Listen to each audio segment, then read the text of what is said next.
Very good morning to all of you. Welcome to the class. So, today we'll start with expenditure method, but as always, popular demand पे first we'll be doing the revision. ठीक है? ठीक है? क्योंकि जो लोग कल सो रहे थे उनको याद नहीं होगा, है ना? जो लोग को सोना है वो Okay.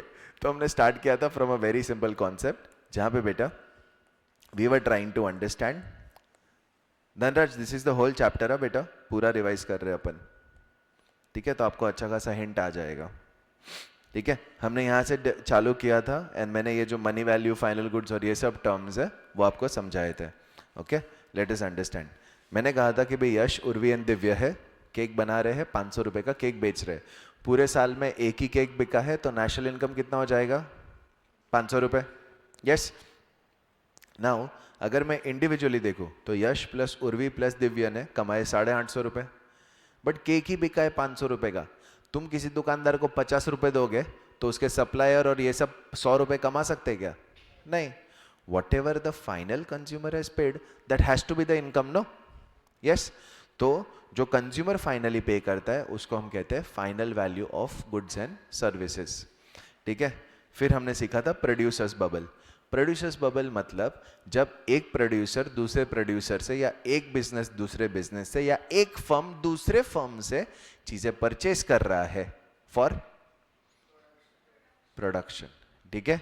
उसको यूज करके हमारा फाइनल प्रोडक्ट बनाने को. सिर्फ प्रोडक्शन मत बोलना, क्योंकि कैपिटल गुड्स है वो भी प्रोडक्शन के लिए लिए जाते हैं. यस, वो भी किसी बिजनेस से ही लिए जाते हैं ना. Get my point? अभी जेसीबी को बुलडोजर चाहिए तो किसी ना किसी से तो पार्ट्स वगैरह खरीदता ही होगा. यस. नाउ मनी वैल्यू क्या होती है? सारे प्रोडक्शन को मनी वैल्यू में कन्वर्ट करना. For example kilometres, litres, tons, ये सब को हम नहीं कैलकुलेट करेंगे, हम उनका मनी वैल्यू कैलकुलेट करेंगे. जो गुड्स होते हैं वो दो तरह के होते हैं, producer goods and consumer goods. Producer goods दो तरह के होते हैं. ओके, इंटरमीडिएट गुड्स कौन से होते हैं? जो प्रोड्यूसर यूज करते हैं to make the final goods. Capital goods क्या होता है? मतलब goods that are used for further production, goods that are used for further production. Okay.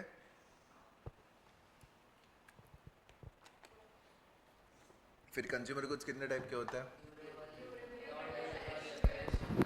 Durable, और मैंने कहा था there is durable, non durable, perishable, ठीक है? हम लोग ड्यूरेबल पेरिशेबल समझ के तो भी काफ़ी है. आगे बढ़ते. Aggregate factor income. तो मैंने आपको कहा था जो फैक्टर्स ऑफ प्रोडक्शन होते हैं, कैपिटल, एंटरप्रेन्योर, लैंड, लेबर, जिसको हम कहते हैं सेल. ये सेल काम करता है क्योंकि उसको अपने ह्यूमन वांट सेटिस्फाई करने हैं. So whenever people do, people provide और do economic activities in the form of capital, entrepreneur, land and labour, ठीक है? That time they earn an income और अ फैक्टर पेमेंट उनको मिलता है which is in the form of wages, interest, rent and profit. Okay. फिर मैंने आपको बताया था कि जीडीपी, जीडीपी मतलब एक देश में कितना प्रोडक्शन हुआ है उसके फाइनल वैल्यू का टोटल, ठीक है? मतलब जितने भी final goods and services produce हुए हैं in a given time period, usually 1 year, उसका वैल्यू कितना है. तो उसको क्रूड सेंस में, अगर एक सिंपल इकोनॉमी में मुझे कैलकुलेट करना है तो मैं लूँगा प्राइस इंटू क्वांटिटी. अब जब मैं प्राइस इंटू क्वांटिटी लेता हूँ तो मेरे को आया था 10 इंटू 100, दिख रहा है? यस. 2002 में मेरा जीडीपी था 1000 रुपीज़. कलर पे कलर चढ़ रहा है, इतने तुम लोग रिवीजन मांगते हो, कलर पे कलर जा रहा है. एंड 2003 में प्राइस हो गया 15, आउटपुट रहा 100, तो हो गया 1500. Now is this the kind of growth I want? No. ठीक है? क्यों? ये ग्रोथ में मेरे एक्चुअली कंट्री का कुछ भी आउटपुट नहीं बढ़ा है. सिर्फ कंट्री में क्या बढ़ा है? Price level. Price level. Okay. Price level बढ़ा है. Do I want such a country where things are just getting expensive, not more? No. तो हम लोग कई सालों तक जीडीपी ऐसे ही कैलकुलेट करते थे until we came up with a better solution. And what was that better solution? कि भाई हम लोग नॉमिनल एंड रियल जीडीपी को कैलकुलेट करेंगे, ठीक है? तो रियल जीडीपी क्या होता है? हम एक बेस ईयर या रेफरेंस ईयर लेते हैं, जैसे कि हमने ले लिया 2002 को, तो जो आउटपुट है वो हम 2003 का लेते हैं which is the current year, and जो प्राइसेस है वो हम बेस ईयर के लेते हैं। तो जब मैं ऐसा करता हूँ तो मुझे दिखता है कि यार 10 into 100, the real GDP of 2003 is 1000 only. मतलब is there any actual growth? No, there is no actual growth. Okay, so हमारी इकोनॉमी में कोई भी एक्चुअल ग्रोथ नहीं हुआ है। तो ये जो 1500 है इसको हम कहते हैं नॉमिनल जीडीपी और जीडीपी एट करंट प्राइसेस। जो हमारा रियल जीडीपी है that is GDP at constant prices. Sir constant prices क्यों? क्योंकि बेटा हम एक ही साल का प्राइस एज रेफरेंस ले रहे हैं और उसको हर जगह अपन यूज कर रहे हैं। Is it clear? Yes, okay. फिर मैंने कहा था कि जीडीपी का जो चेंजेस है वो कैलकुलेट करने के लिए we can use something called as price index और अ जीडीपी डिफ्लेटर। तो जीडीपी डिफ्लेटर का फॉर्मूला होता है एनआरआई, ठीक है, NRI, nominal GDP upon real GDP into 100। तो हमने लिया कि भाई 2003 का nominal GDP is 1500, real GDP is 1000 into 100 मतलब 150%। और मैंने आपको कहा था कि 100 के ऊपर जितना भी तुम्हारा आंसर आए that is the inflation, that is the rise in price levels. Yes बेटा, ओके। देन हमने और एक एग्जांपल लिया था ताकि हमें पता चले कि जब प्राइस भी चेंज हो रहा है बट क्वांटिटी भी चेंज हो रही है तो कैसा दिखेगा। तो अगर मैं करंट प्राइसेस पे करंट आउटपुट लूँ तो मुझे नॉमिनल जीडीपी मिलता है 1440, बट मेरा रियल जीडीपी आता है 1200। ठीक है, 1200 कैसे आएगा सर? 10 इंटू 120। तो this is my real GDP and this is my nominal GDP. Are we clear? Yes बेटा, ओके। फिर आते हैं इंपॉर्टेंट टर्म्स। मतलब ये टर्म्स हमें पता होने चाहिए ताकि हम लोग हमारा कोई भी सम जो नेशनल इनकम का आता है उसको इजीली सॉल्व कर सके। ठीक है, first is domestic territory. Yes, तो डोमेस्टिक टेरिटरी मतलब इंडिया की जो पॉलिटिकल बॉर्डर्स होती है वो 12 nautical miles into the sea, air space above and land below. Land below क्यों सर? हम वहाँ से माइनिंग वगैरह करते हैं, एग्रीकल्चर करते हैं लैंड यूज करके। Yes, then air space above, अगर कोई फ्लाइट को पाकिस्तान से बांग्लादेश जाना है तो it will fly over India. तो जब वो फ्लाई ओवर इंडिया करती है तो उसको एयर ट्रैफिक कंट्रोल का क्लियरेंस लगता है और उसे इंडियन एयर स्पेस के लिए फीस देनी पड़ती है। ठीक है, then 12 nautical miles into the sea. Have you heard of Bombay high? Have you heard of Bombay high? ONGC का एक ऑयल एक्सट्रैक्टिंग प्लेटफॉर्म है जिसको हम कहते हैं Bombay high. It is some kilometres off the coast of Mumbai. Okay, तो ऐसी सारी एक्टिविटीज जो है वो हमारे अंडर आती है। ठीक है, देन इंडिया में इंडियंस भी काम कर रहे होंगे एंड फॉरेनर्स भी काम कर रहे होंगे। जब हम डोमेस्टिक टेरिटरी की बात करते हैं तो what am I doing? I am calculating India का इनकम एंड फॉरेनर्स का इनकम भी। क्यों? माई कंसर्न इज इंडिया में कितना इकोनॉमिक एक्टिविटी हुआ। टाटा ने किया हो या कोको कोला ने किया हो, I don't care. Tata being the Indian part, coca cola being the foreign part. ठीक है, आई एम नॉट कंसर्न। मेरे को क्या जानना है, मेरे डोमेस्टिक टेरिटरी में कितने लेवल का इकोनॉमिक एक्टिविटी हुआ, दैट इज माई कंसर्न। और इस कंसर्न को हम मेजर करते हैं थ्रू डोमेस्टिक प्रोडक्ट या domestic income. But at the same time मुझे ये भी पता है कि देर आर मेनी इंडियंस जो अपनी इनकम लाते हैं इंडिया में, बाहर काम कर रहे हैं, एंड ऐसे कई सारे फॉरेनर्स हैं जो इंडिया में काम कर रहे हैं बट अपनी इनकम बाहर लेके जाएंगे। यस, तो मुझे निकालना है कि इंडियंस ने कितना कमाया। मैंने पहले निकाल लिया कि इंडिया में कितना इकोनॉमिक एक्टिविटी हुआ है, अब मुझे फाइंड आउट करना है कि इंडियंस ने कितना इकोनॉमिक एक्टिविटी किया। तो उसके लिए मैं क्या करूंगा?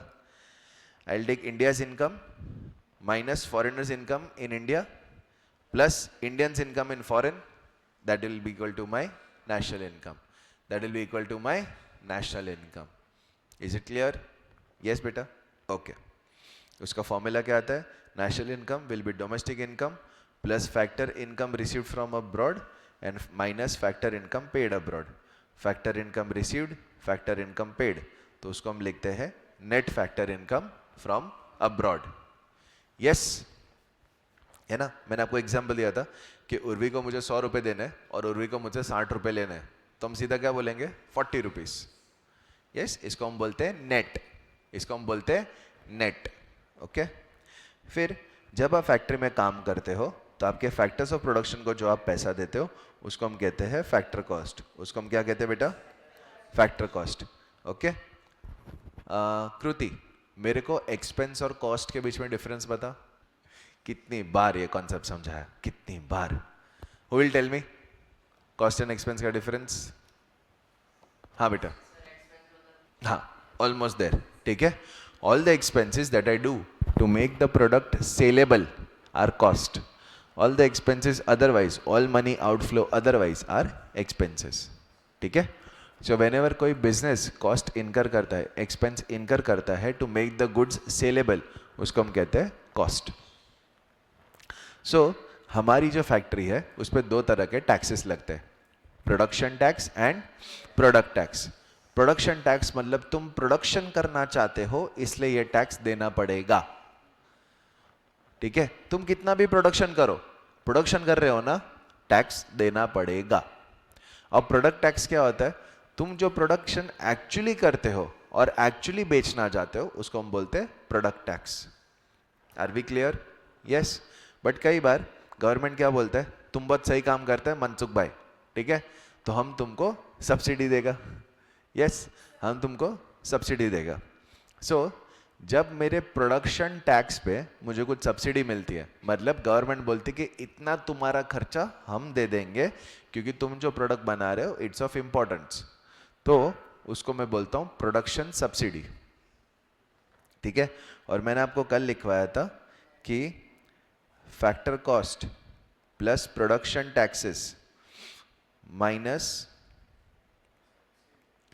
production subsidies gives me the base price, gives me the base price, and base price plus product taxes minus product subsidies gives me, very good, sleepy Kruti, क्या बात है, gives me the market price। Urvi बोल बेटा। हाँ, नहीं बेटा, पर product जो लगता है वो जीएसटी, सेल्स टैक्स, ठीक है, वैल्यू एडेड टैक्स, वो सब।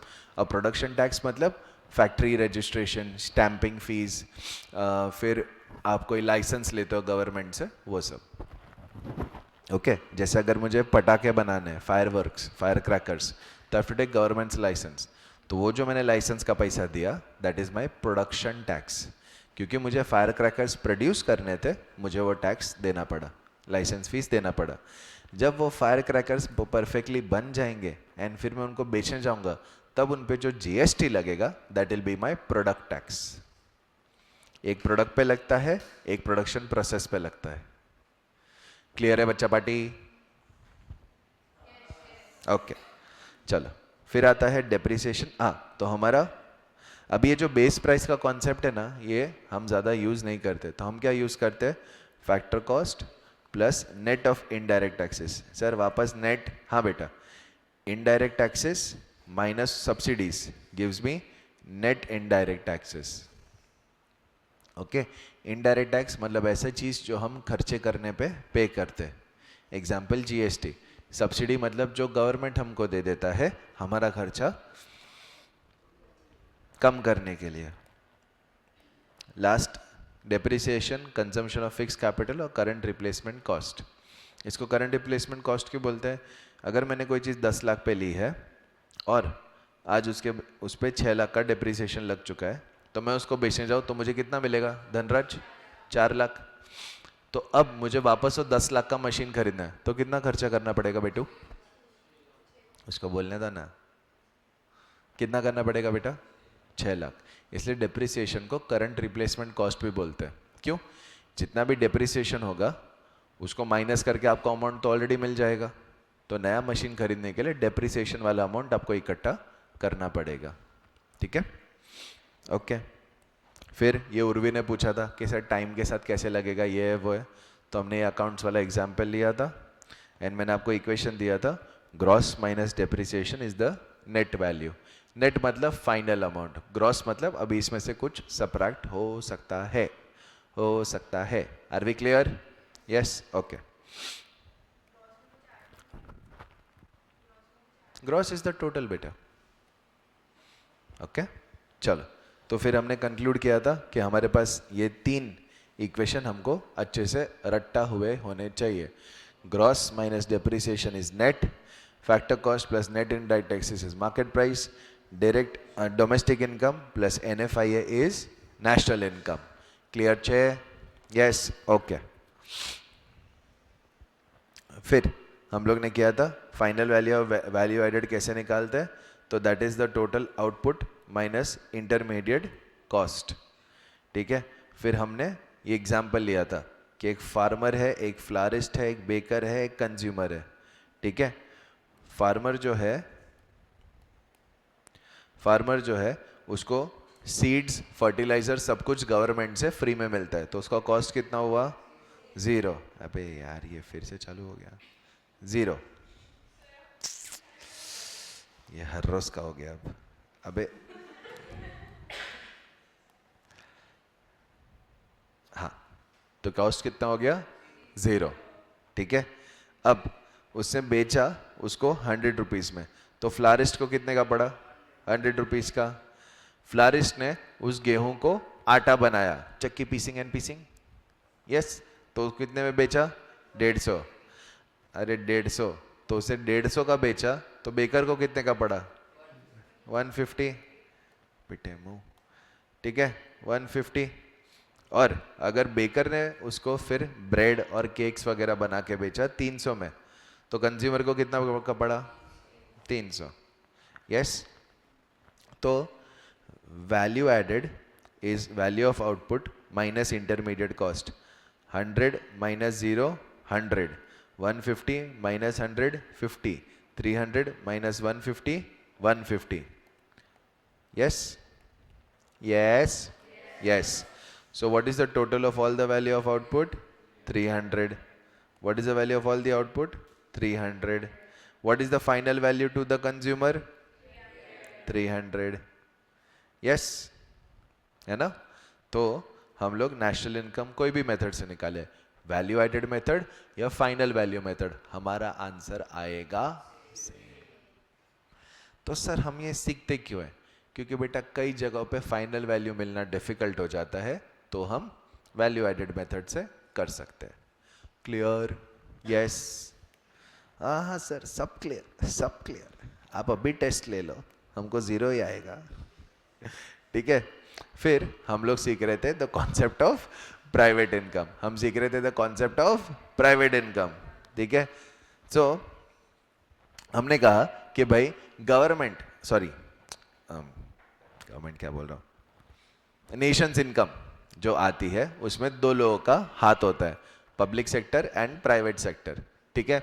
India being a mixed economy, यहाँ पे दोनों काम करते हैं. आज देखने जाओ तो दुनिया में हर एक economy except for North Korea and some examples are mixed economies. But उनको कैपिटलिस्ट इकोनॉमी क्यों बोलते हैं? देखो यूएस में भी गवर्नमेंट इंटरफेयर करता है बट काफी कम करता है, तो उसको कैपिटलिस्ट इकोनॉमी बोलते हैं. इंडिया में थोड़ा ज्यादा है तो उसको मिक्स्ड इकोनॉमी बोलते हैं. चाइना में उससे ज्यादा है तो उसको सोशलिस्ट इकोनॉमी बोलते हैं. आज के डेट में there is no pure capitalist और सोशलिस्ट इकोनॉमी. नॉर्थ कोरिया भी कितना भी रोना रोले, वो ट्रेड करता है ये चाइना के साथ. Okay. So the point is कि in today's date purely capitalist economy मतलब zero government intervention is not possible. Okay. And complete government only socialist is not possible. Are we clear? Yes? नहीं, China.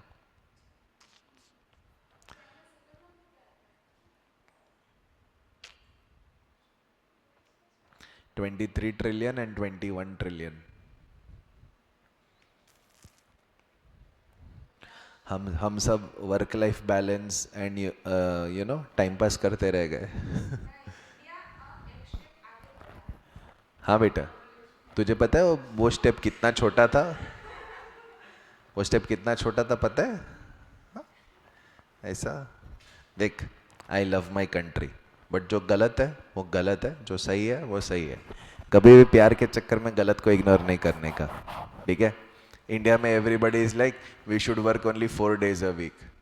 China जहाँ पहुँचा है ना, China में 996 का custom है। 996 का कस्टम मतलब क्या? 9 o'clock morning to 9 o'clock at night, 6 days a week। उनका वो डिसिप्लिन और वो काम है जो उनका आज यहाँ पे लेके गया है। See it is brutal, force किया गया था, what ever is the inner nonsense, वो जाने दो। बट एक बात तो है कि वो जो डिसिप्लिन आता है ना, वो इंडिया में बिल्कुल नहीं है, ठीक है? इंडिया में आज भी, यहाँ जाने दो, बिग बिग कंसल्टेंसी फर्म्स में आपको एम्प्लॉयज़ को बोलना पड़ता है कि reduce the usages of mobile phone. तुम कभी भी सर पे नहीं बैठोगे ना, जब तक सीनियर आके सर पे नहीं बैठता काम नहीं होता।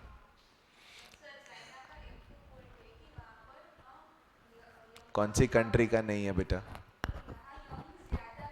तो भी काम के नहीं है, बट तो भी काम के नहीं है। हाँ देख, मैं कोई भी चीज़ तुम लोग ने मेरे को बताई ना, ऐसा उसके लिए नहीं, बट इन जनरल तुम लोग तुम्हारा ही लाइफस्टाइल देख लो, ठीक है?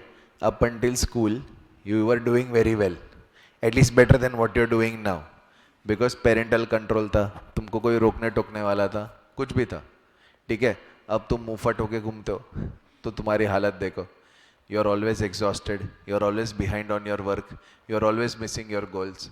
तुम कोई भी चीज़ 2-4 दिन से ज़्यादा नहीं कर पाते, most of you, not everybody, but most of you. And then you're like, I don't know why my life is like this. And then you discuss why your life is not like this. You will not do anything to change it. You will just discuss it. हाँ अच्छा लगा, ऐसे सुनना यार, मिलना, बहुत tension है मेरे को। 1 घंटे बाद चल आइसक्रीम खाते हैं, सब सॉर्टेड है, अपन सब कर लेंगे, ठीक है? सो देर इज नो एक्शन बेटा। सो इन दोज केसेस, मैं बोलूँ मेरे को वेट लॉस करने गए, ठीक है? I want to weight loss, I want to do weight loss, I want to do weight loss, and then मैं दोनों हाथ से खाता रहूँगा। कैसे होएगा, ठीक है? सो वो बात है कि इंडिया में ना टॉक इज, वो कहते हैं talk is cheap, action is not, वो ऐसी बात है। इंडिया में हर कोई बात कर सकता है, ठीक है? And I have seen every single place that I have worked. And तुझे पता है उससे भी बड़ा प्रॉब्लम क्या है, ठीक है? देख, मैं अपना ब्यूगल नहीं बजा रहा, but very honestly if I am working know very sincerely और वेरी हार्ड और समथिंग, मतलब मेरा क्लॉक पे ध्यान नहीं जाता है, आई वर्क एंड वर्क, ठीक है? तो वो लोग मेरे को बोलते हैं कि तेरे वजह से हमको सुनना पड़ता है कि हम तेरे जितना काम नहीं करते, तू क्यों इतना काम कर रहे है? अबे literally if you try to work very hard, only 3 comments will get, ठीक है? शो ऑफ कर रहा है, ठीक है? इसकी घर पे बीवी के साथ इसका झगड़ा हुआ होगा, ठीक है? या तो इसको बॉस का हाँ भाई है तू मेरा। ओके, तो ऐसे यार, तो मतलब I have literally face this, ठीक है? तो अभी भी if I have to work or I have to do something now, I'll always prefer to work in isolation. I will not prefer to work with people around. बेटा जो हम लोग जिसको टैलेंट बोलते हैं ना, ठीक है, वो एक्चुअली टैलेंट है नहीं। तू भी यहीं पे, मैं भी यहीं पे हूँ, ठीक है? I will think I am an extraordinary teacher, you will think you are an extraordinary chartered accountant. हम लोग ना पैसा एंटाइटलमेंट से मांगते हैं, ठीक है? मैं आपको एक सिंपल एग्जांपल देता हूँ। आपकी काम वाली बाई है, ठीक है, या फिर कोई एम्प्लॉय है ऑर्गेनाइजेशन का, वो क्या एक्सपेक्ट करेगा? दिवाली पे बोनस मिलेगा, दिवाली पे पैसा बढ़ के मिलेगा, बराबर है? मैं, अगर तू स्कूल का एग्जाम्पल लेते हैं, ठीक है, मैं हूँ और तू है, ठीक है? तूने एग्ज़ाम दिया 3rd स्टैंडर्ड का, पास हुई, फिर 4th स्टैंडर्ड में गई, मैंने रोया, मैंने बोला कि मेरे को 4th में डालो, 4th में डालो, वरना मैं रोता रहूँगा, और मेरे को 4th में डाल दिया। Do you feel appreciated? Do you feel it is justice? No. Company क्या बोलती है, भाई पिछले साल से ये साल में तूने क्या ग्रोथ किया? एक्सपीरियंस जो तुझे मिला वो तो वर्क का एक्सपीरियंस मिला, बट किस बात का मैं उससे ज़्यादा तुझे इंक्रीमेंट दूँ? मैं तेरे को 8-10% तो दे ही रहा हूँ, इन्फ्लेशन 5-6% है, बाकी का 5-6% तेरे को ग्रोथ मिल रहा है, 8 से 12% मिलता है, ठीक है? तो उससे ज़्यादा क्या चाहिए? बट हम क्यों पगार ज़्यादा मांगते? क्योंकि हमने एसी ले लिया, फ्रिज ले लिया, गाड़ी ले ली, and now our EMIs are impossible. So we keep pestering the boss कि मेरा पैसा बढ़ाओ मेरा. You have not increase your output but you want more input. India में ये प्रॉब्लम है, देर इज एंटाइटलमेंट. एंड किसी को ये बोला ना ठीक है तो बहुत चुभता है, बहुत ज़्यादा चुभता है उनको. But that is the point. I tell all of my kids कि कभी भी ना बॉस के सामने ऐसे मत जाना कि बॉस पगार बढ़ा के दो. There is a proven way. You mark your work, you mark your wins, you mark your improvements and you mark your upskills. ठीक है, और कम्युनिकेट करते रहो. फिर अगर वो नहीं देंगे ना तो तुमको दूसरी कंपनी दे देगी. आप समझे? जिसको प्रमोशन नहीं देना होता है ना उस वक्त कंपनी के पास बजट नहीं होता है, और जिसको प्रमोशन देना होता है ना उसके लिए कहीं से भी बजट आ जाता है. तो अगर तुमको बोला जा रहा है ना कि बजट नहीं है तो तुम समझ जाना कि तुमने ऐसा कुछ किया नहीं कि तुमको प्रमोशन मिलना चाहिए. ठीक है. People talk about work life balance and everything. I am 30 years old. ठीक है, I look 40. Okay. One very simple reason for that is all of my 20s I have worked like crazy. Crazy मतलब crazy. ठीक है, in ways and things you can not imagine. ऐसा. But I never looked back. Never. ऐसा नहीं था इतना काम किया. हाँ, after I got married, after had a family and after everything else I was like हाँ यार, अब if I am working this much I want this much money because I know I deserve it. क्योंकि मैं वो experience table पे ला सकता हूँ. तुम लोगों ने I need work life balance, I need to chill, I need to vacay. तुम्हारा वेक के में ही सब चले जाता है. बेटा कंसिस्टेंसी होती है. ठीक है. And since we are on the topic, I'll give you one story that changed me forever. Have you heard of Michael Phelps? हाँ. So he's a swimmer, Olympic swimmer from USA. ठीक है. ऐसा कहा जाता है कि जितने गोल्ड मेडल्स उन्होंने जीते हैं ना, ठीक है, in any Olympic he would rank as the I think so 7th और द 8th कंट्री. मतलब उसने अकेले ने इतने गोल्ड मेडल्स जीते, ठीक है, फॉर हिज कंट्री, कि अगर वो अलग कंट्री होता तो भी वो कंट्री 7th या 8th आती. ठीक है. उसने क्या बोला? My work ethic is very simple. In the last 13 years और 12 years, आई माइट, बहुत पहले ये स्टोरी सुना हुआ था, in whatever years, okay, all my fellow swimmers will go Monday to Saturday, I go Monday to Sunday. ठीक है. अब तुम बोलोगे सर लाइफ नहीं इस बंदे को, ये है वो है, बट बेटा he had a very clear goal. अब तुम समझो, 1 Sunday a week, so that is 52 days more in the year. अब divide 52 by 365, approximately 1/7, मतलब 17% तुम अपनी कंपटीशन से आगे एक ही साल में निकल गए. The next year it is 100 days. And जब आप 100 days प्रैक्टिस करते हो ना तो अलग आता है. एंड प्लस क्योंकि आपने ब्रेक नहीं लिया ना तो आपका मंडे सिर्फ कैचिंग अप में नहीं जाता है. आपका देखो, इफ यू डोंट स्टडी और you don't work and you take a holiday, the next day you start working, it will take time for you to get there. Right. तो ये सारी चीज़ है. तो अभी नारायण मूर्ति बोलते हैं 70 hours नहीं, वो तो सब गाली देते हैं ये वो, but that is his reality. India में तुम देख लो, स्टार्टअप्स में जाओ, कंसल्टेंसी में जाओ, कहीं पे भी जाओ, no real work came by working 40 hours a week. तुम जिससे कंपेयर कर रहे हो ना, जर्मनी, यूरोप, वो सब डेवलप हो चुके हैं. उनको पूछो कि 50 साल पहले तुम कितना काम करते थे, तब तुम्हारा वर्क लाइफ बैलेंस था, तब तुम्हारे पैसे. मैं बोलूँगा जर्मनी में देखो लोग 40 घंटा ही काम करते हैं. अबे but Germany is the biggest economy in Europe today. वो पहुंच चुका है उस लेवल पे कि वो 40 घंटा काम करना अफोर्ड कर सकता है. तुम नहीं कर सकते. तुम अभी डेवलपिंग कंट्री हो, तुम्हारा कोई स्टैंडिंग अभी नहीं आया है कंपेयर टू दोस कंट्रीज जिसका तुम लेके बैठे हो. बट बेटा अग्रीड, अग्रीड. जर्मनी का तो उसमें कुछ हाथ नहीं था ना. ठीक है. देन जर्मनी ने भी कॉलोनाइज किया है, स्पेन ने भी किया है, इंग्लैंड ने भी किया है, सब ने किया है. Completely agreed. कर क्यों पाए? कर क्यों पाए? 1700s के पहले इंडस्ट्रियल रेवोल्यूशन इंडिया में क्यों नहीं आया? 1700 तक तो हमको किसी ने बॉदर नहीं किया था. 1757 में सब चालू हुआ, उसके पहले क्यों नहीं आया? जो ऑक्सफोर्ड यूनिवर्सिटी है वो 1600 से, अपनी नालंदा है वो उससे पहले से, but is Nalanda recognised today as the top university? No. क्यों? I am not denying. We were looted, we were plundered. It was the most horrific 200 years of our life, of our country. But my point is, post that क्या? और उसके पहले क्या था? Handicraft industry है ना बेटा.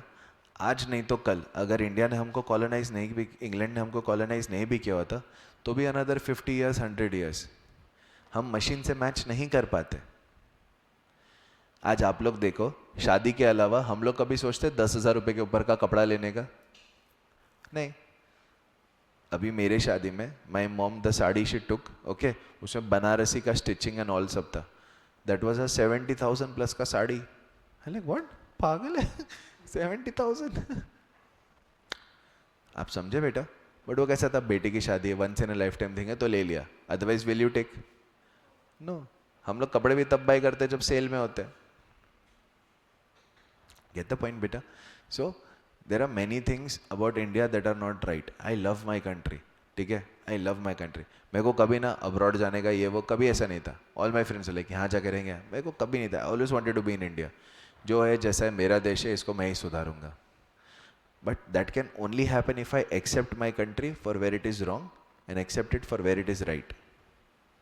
Okay?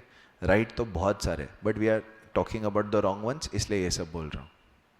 जब तक आपका जेनजी जो है ना, ठीक है, it will suffer the highest, और आपके बाद वाला जनरेशन उससे भी ज्यादा. ठीक है. हमारा जो नेशनल इनकम होता है हाँ बोल.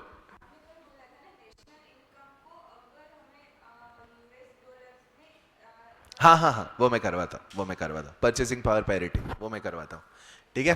सो हमारा जो नेशनल इनकम है बेटा, एनएनपीएफसी, ठीक है, वो दो पार्ट्स में डिवाइड हो जाता है. One that is accruing to the public sector and one that is accruing to the private sector. Now public sector मतलब जो गवर्नमेंट होता है, that makes money in two ways. Properties and entrepreneurship coming from government departments of administration and the non departmental savings. वो savings मतलब क्या? Profits, non departments के profits. जो private income होती है, that is the other part to it. अब before we moved further, मैंने आपको समझाया था कि जो इनकम है वो दो तरीके की होती है. ठीक है. देयर इज ट्रांसफर इनकम और अनअर्न्ड इनकम, मतलब जो आपको ट्रांसफर कर दी गई है, पापा ने पॉकेट मनी दी, गवर्नमेंट ने पेंशन दिया, ऐसा कुछ भी. And then there is earned income, जिसके लिए आपने इकोनॉमिक एक्टिविटी की है, you have worked and you have earned it. Okay. So NNPFC से मतलब नेशनल इनकम से आप प्राइवेट इनकम कैसे निकाल सकते हो? तो एनएनपीएफसी में से दो जो गवर्नमेंट सेक्टर को जाती है वो माइनस कर दो. ठीक है, वो माइनस कर दो. That is income from properties and entrepreneurship of government administrative departments and non departmental savings. तो आपको आ जाएगा income from national product accruing to private sector. But इसके अलावा ये तो अर्नड इनकम हो गई. देखो, नेशनल इनकम जो है वो तो हमारे सबकी जितनी कमाई हुई है उसका टोटल है. बट ये इनकम के अलावा भी हमको एक इनकम आती है ना, एज ट्रांसफर इनकम. तो मेरा जो इनकम है वो तो transfer income plus earned income बनेगा. तो अर्नड इनकम कितना है वो मैंने नेशनल इनकम में से मेरे पास ले लिया कि ठीक है भाई 60 रुपए तेरे. बट ये 60 रुपए के अलावा मेरे को एक ट्रांसफर इनकम भी आ रहा है ना. यस. जैसे मैंने जब जॉब चालू किया था ना पहले, okay, when I was 19 years old, तो मेरे मॉम डैड क्या बोलते थे, तू तेरा सारा पैसा साइड में रख, हम तेरे को पॉकेट मनी दे रहे ना, वही तू यूज कर. ठीक है. तो मेरा जो अर्नड इनकम था, मेरा जो स्टाइपेंड था मेरा आर्टिकलशिप का, वो तो ऐसे ही जमा हो रहा था, राइट. एंड मेरे को पॉकेट मनी मिल रहा था. तो क्या मैंने सिर्फ स्टाइपेंड जितना कमाया? नहीं. क्या मैंने सिर्फ पॉकेट मनी जितना कमाया? नहीं. मैंने कितना कमाया? समझे? यस. तो बोलते हैं प्राइवेट सेक्टर जो है उसका नेशनल इनकम में शेयर इतना है. Income accruing from national product. National product मतलब नेशनल इनकम से कितना आना चाहिए वो हमने लिख दिया है. बट बाकी क्या है, जो उसको अदर इनकम्स, जो ट्रांसफर इनकम्स एंड ऑल आए हैं वो, तो वो हमने किया. ठीक है. And that is add national debt interest. National debt interest क्यों? अभी गवर्नमेंट वगैरह सब डेट लेती है हमसे और हमको उसके बदले में इंटरेस्ट मिलता है, तो वो हमारी इनकम हो गई ना. यस. तो सर इसको ट्रांसफर इनकम में क्यों लेते हैं? ये तो हमने प्रॉपर्टी और ये सब में लेना चाहिए ना. बेटा आप समझो, आप जो टैक्सेस भर रहे हो, आप जो चीज़ें कर रहे हो, उसी में से वो पैसा निकल के आ रहा है ना. Yes, that's why it is taken as a transfer income. Then current transfers from the government and net transfers from abroad.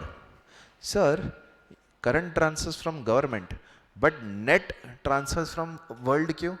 क्योंकि बेटा वर्ल्ड को हम दे भी सकते हैं और वर्ल्ड से आ भी सकता है. गवर्नमेंट से हम सिर्फ लेते हैं. Government is like mom dad, हम दोनों हाथ से लेते ही है ट्रांसफर इनकम. ओके ठीक है. हाँ बेटा, मैं ट्रांसफर इनकम की बात कर रहा हूँ. ट्रांसफर इनकम में हम जैसे ट्रांसफर इनकम जैसे डोनेशन या कुछ भी हम अब्रॉड भेजते हैं, वैसा नहीं. ओके. देन हमारा जो कॉर्पोरेट प्रॉफिट होता है, ठीक है, मैंने आपको बोला फिर आ जाएगा आपका प्राइवेट इनकम. अब मैंने आपको बोला प्राइवेट इनकम से पर्सनल इनकम निकालना है. क्या निकालना है? Personal income. पर्सनल इनकम निकालने के लिए what we have to do बेटा is we have to understand कि जो प्राइवेट सेक्टर को पैसा आया है in the form of profit, ठीक है. मैंने आपको क्या बोला? फर्स्टली देखो, ये रिलायंस है, रिलायंस को ओन करते हैं उसके सारे शेयर होल्डर्स. तो अल्टीमेटली रिलायंस जो भी पैसा बनाएगा, who does it owe that money to? The shareholders. But that money is owed to the shareholders, but do they actually receive it? No. Why? What happens? जो भी profit Reliance कमाता है उसमें से पहले उसको कॉर्पोरेट टैक्स देना पड़ता है. फिर उसमें से वो रिटेन्ड अर्निंग्स रखता है कि भाई इसको मैं यूज करूंगा रिलायंस को एक्सपांड करने के लिए. और कितना पैसा एक्चुअली जाता है? सिर्फ डिविडेंड, सिर्फ डिविडेंड. तो पर्सनल इनकम निकालने के लिए यहां तक तो हमने किया था national income minus public sector का जो इनकम है वो, तो हमें आ जाएगा income accruing to private sector. फिर हम प्राइवेट सेक्टर के सारे जो ट्रांसफर इनकम्स है उनका ले लेंगे, तो हमें आ जाएगा प्राइवेट इनकम. प्राइवेट इनकम में से जब हमारा सब कुछ है बट सिवाय कॉर्पोरेट टैक्स और रिटेन्ड अर्निंग्स के, तो हमें मिल जाएगा पर्सनल इनकम. हमें मिल जाएगा personal income. Are we clear? Yes. Okay. अब पर्सनल इनकम में से जो टैक्सेस एंड फाइन्स हम देते हैं, यूजुअली टैक्सेस ही लिखा जाता है, फाइन्स वगैरह नहीं होता है, बट मैंने समझाने के लिए यहाँ पे लिखा हुआ है कि गवर्नमेंट को जो हम वॉलेंट्री एंड इनवॉलेंट्री पेमेंट करने पड़ते हैं हमको, हम टैक्सेस कभी इच्छा से भरते हैं? पैसा आ गया टैक्स भरो टैक्स भरो, नहीं, हम इसलिए भरते क्योंकि ज़बरदस्ती है. ठीक है. सो हमें मिल जाता है पर्सनल डिस्पोजेबल इनकम. मतलब ये इनकम मैं अपने हिसाब से डिस्पोज कर सकता हूँ, यूज कर सकता हूँ, मेरे को कोई रोक टोक नहीं है. Are we clear?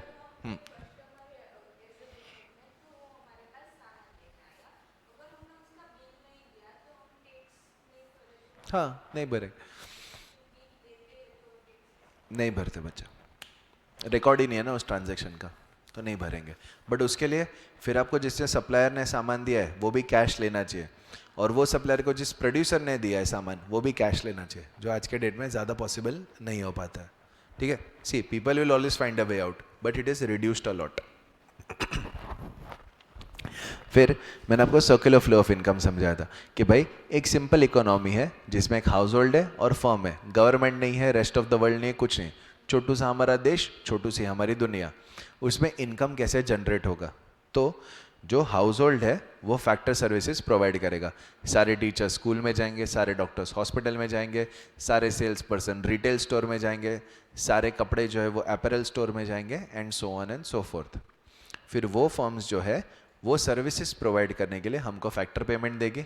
और क्योंकि there is no concept of savings और इन्वेस्टमेंट, फाइनेंशियल मार्केट है ही नहीं, है ना, तो हम वो सारा पैसा यूज़ करेंगे हमारी वांट सेटिस्फाई करने को.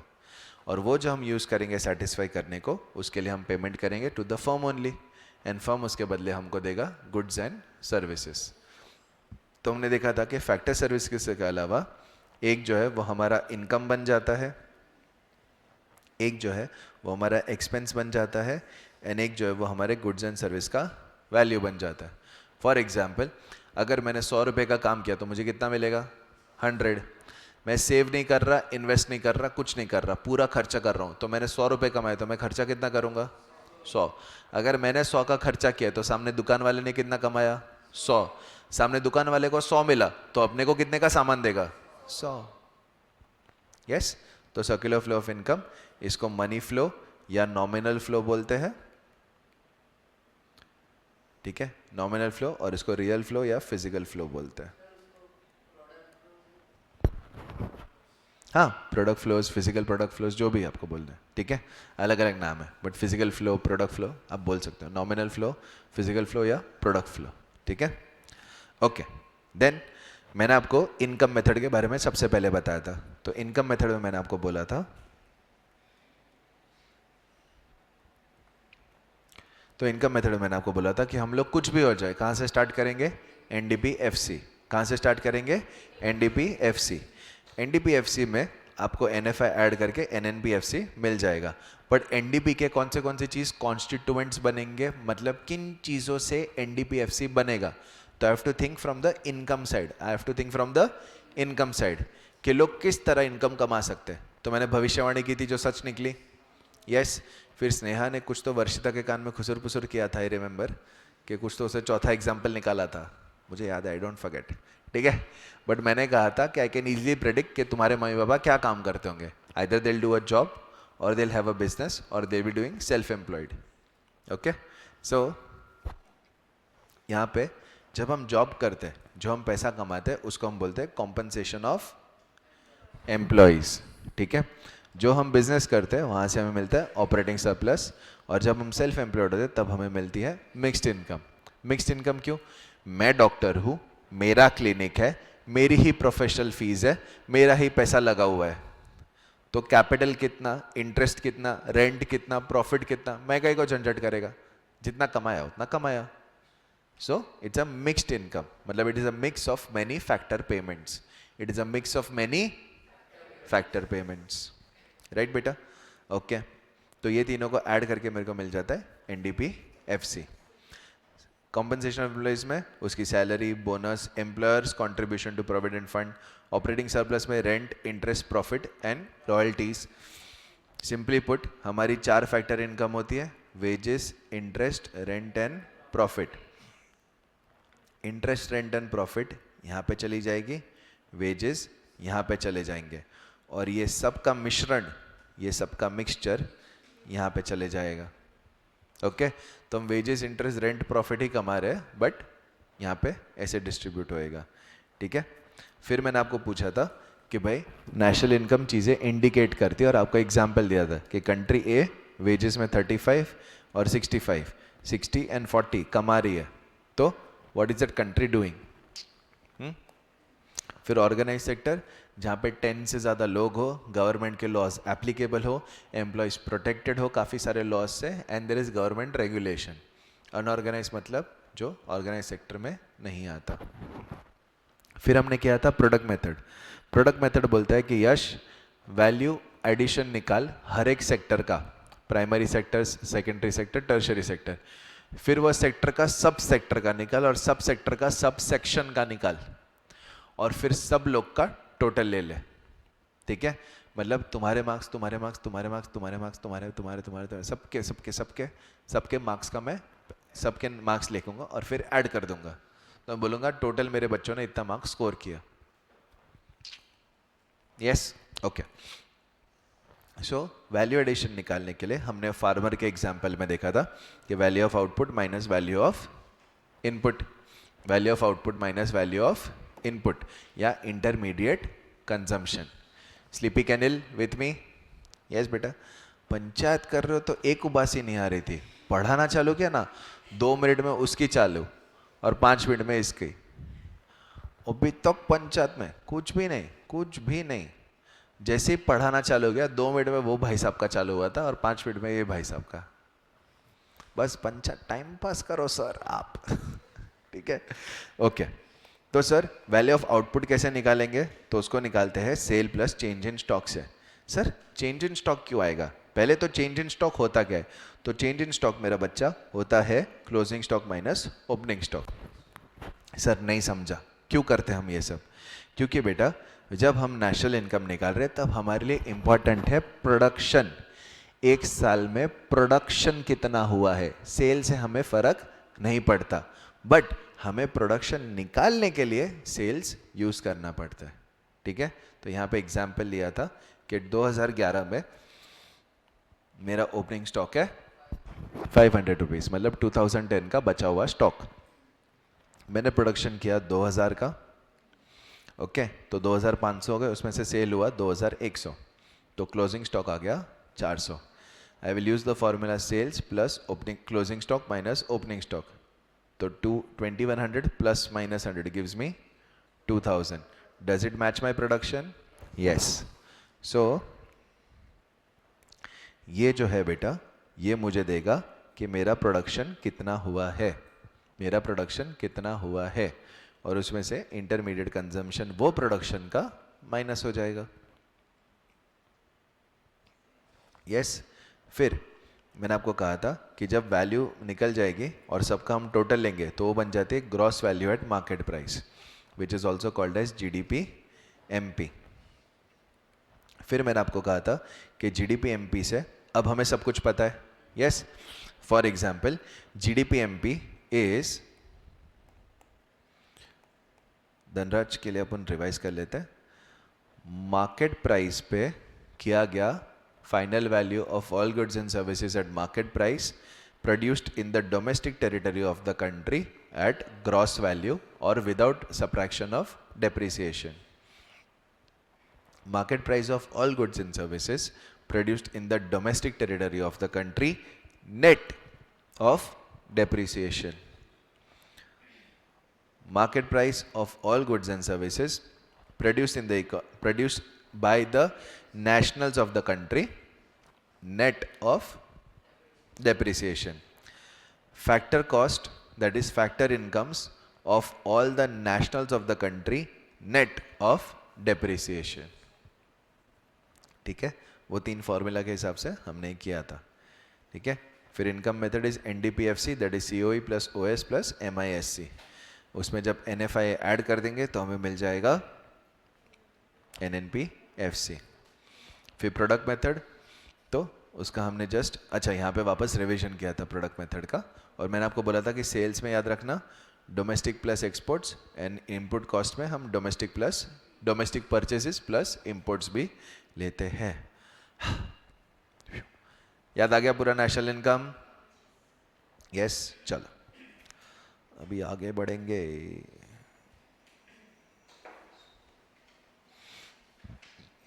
ये सब कवर हुआ, ये सब भी कवर हुआ, ये सब भी हुआ, ये सब भी हुआ, पर्सनल इनकम भी करवा दिया, डिस्पोजेबल भी करवा दिया, प्राइवेट इनकम भी हो गया, प्रोडक्शन मेथड भी हो गया, इनकम मेथड भी हो गया, एक्सपेंडिचर मेथड करना है। चलो ठीक है, एक्सपेंडिचर मेथड पे सब लोग आ जाओ।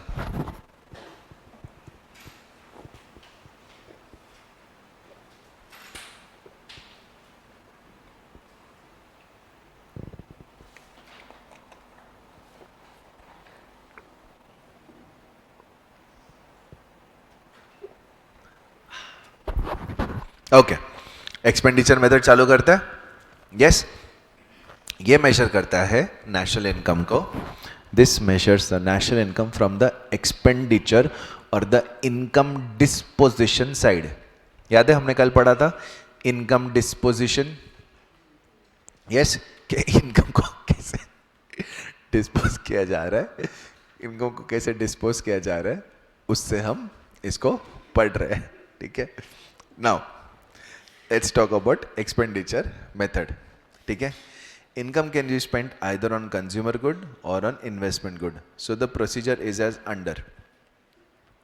Identify various heads of consumption expenditure and investment under the following categories: final consumption by households, by government, gross domestic capital formation, net exports.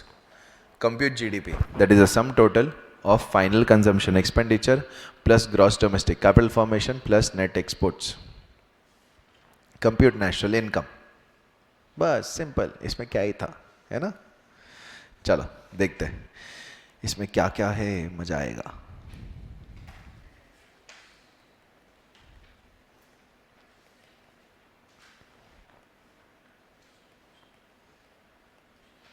Okay, हो गया बेटा योगा? हाँ, चलो। जो हमारा एक्सपेंडिचर मेथड है बेटा, ये बात करता है इकोनॉमी के 4 सेक्टर्स की। इकोनॉमी में कौन से 4 सेक्टर है? हाउस होल्ड म्हणजे हम, फर्म्स मतलब place of businesses, yes, then government, yes, हमारी गवर्नमेंट आ जाती है, एंड देन आता है रेस्ट ऑफ द वर्ल्ड। बेटा अगर आप यहाँ तक हो ना, तो आप कहलाए जाते हो एक क्लोज्ड इकोनॉमी। क्यों? तुम्हारे में ही मस्त हो। यस बेटा। बट जब ये सेक्टर आ जाता है तो आपकी जो इकोनॉमी है वो बन जाती है एक ओपन इकोनॉमी। क्यों? क्योंकि अब आप बाकी देशों के साथ ट्रांजैक्शन कर रहे हो, एंड ट्रांजैक्शंस बाहर के देश भी आपके साथ कर रहे हैं। ठीक है, ओके। तो एक्सपेंडिचर मेथड क्या बोलता है कि यश, जितना मैं खर्चा करता हूं उतना ही सामने वाला कमाता है। यस और यस, है ना? तो एक काम करते हैं, हम लोग ना देखते कि लोग कितना खर्चा कर रहे हैं। अब हम क्या देख रहे हैं? लोग कितना खर्चा कर रहे हैं। अगर हम देखेंगे कि लोग कितना खर्चा कर रहे हैं तो भी हमें समझ में आ जाएगा, है ना? तो मैंने बोला यार बात तो सही है। इज लाइक देख, इकोनॉमी में 4 सेक्टर होते हैं। हाउस होल्ड होता है जो करता है कंजम्पशन एक्सपेंडिचर, ठीक है। फर्म होती है जो करती है इन्वेस्टमेंट एक्सपेंडिचर। गवर्नमेंट होती है, गवर्नमेंट क्या करती है? वो अपना कंजम्पशन एक्सपेंडिचर भी करती है और इन्वेस्टमेंट एक्सपेंडिचर भी करती है। मैंने कहा कैसे कैसे? लाइक देख, गवर्नमेंट, हम लोग कंजम्पशन एक्सपेंडिचर करते हैं। क्यों? क्योंकि हमारी वांट्स फुलफिल करनी है ना, हमें सरवाइव करना है। वैसे ही गवर्नमेंट जो होती है, गवर्नमेंट को चलने के लिए भी कुछ खर्चा करना पड़ता है। गवर्नमेंट ऑफिसर्स की सैलरी, ये वो सब, है ना। साथ साथ में गवर्नमेंट इन्वेस्ट भी करती है, ब्रिजेस, रोड्स, टनल्स, हाईवेज सब बनाती है। तो गवर्नमेंट का दोनों तरीके का खर्चा होता है, एक जिससे कोई भी प्रोडक्टिव आउटकम नहीं आता है, कंजम्पशन एक्सपेंडिचर, और एक जिससे आता है इन्वेस्टमेंट एक्सपेंडिचर। मैंने कहा ओके, बात तो तेरी सही है। फिर आता है rest of the world. Rest of the world के तुम क्या कर लोगे? या तो तुम उसको एक्सपोर्ट करोगे या तो तुम उससे इंपोर्ट करोगे। अच्छा धनराज, मैं जब एक्सपोर्ट करता हूं तो पैसा आता है कि जाता है?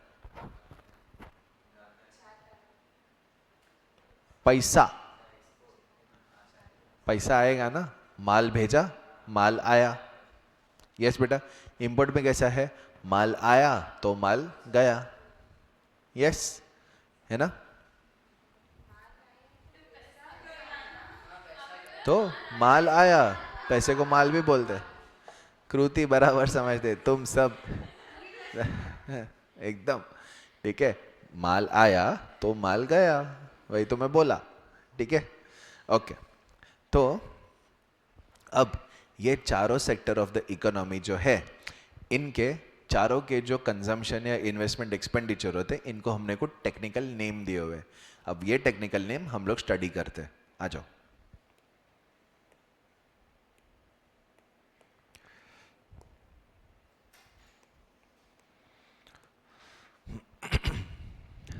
कंजम्पशन एक्सपेंडिचर याद है?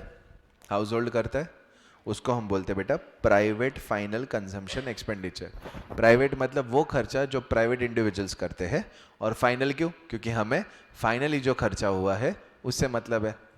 यस, तो प्राइवेट फाइनल कंजम्पशन मतलब finally what is the total amount of money spent by the households in fulfilling their wants. Is this clear? Yes, okay. It is the total of what private individuals, consumer households, not for profit entities that serve household spend on consumption of goods and services, including value of all final sales of goods and services at market price, value of primary products produced for own consumption, payments for domestic services which one household renders to another, net expenditure on foreign financial assets, that is net foreign investment. ये सारा का सारा किस में आ जाता है? PFCE। किस में आ जाता है? PFCE। ठीक है। एक स्कूल ऑफ थॉट या अनदर वे ऑफ ट्रीटमेंट जो है बेटा, वो क्या बोलता है कि जिस तरह का भी मैं इन्वेस्टमेंट करता हूँ ना, वो सब कुछ जाएगा इन्वेस्टमेंट एक्सपेंडिचर में। वो किधर जाएगा? इन्वेस्टमेंट एक्सपेंडिचर में। अभी हम लोग देखेंगे ग्रॉस डोमेस्टिक कैपिटल फॉर्मेशन में उसका मतलब क्या होता है. Okay, now government final consumption expenditure मतलब GFCE. Okay, it is the total spending of the government on activities like defense, education. It is also referred to as government purchases. मतलब जो भी goods and services government purchases. Transfer payments like pension, scholarship are excluded. Are excluded क्यों? क्योंकि इनसे कुछ भी production नहीं हो रहा है. तुम नेशनल इनकम कैसे भी गिनो, you can not take a transfer income in that. It has to be about the services और production done in the current year. Is this clear?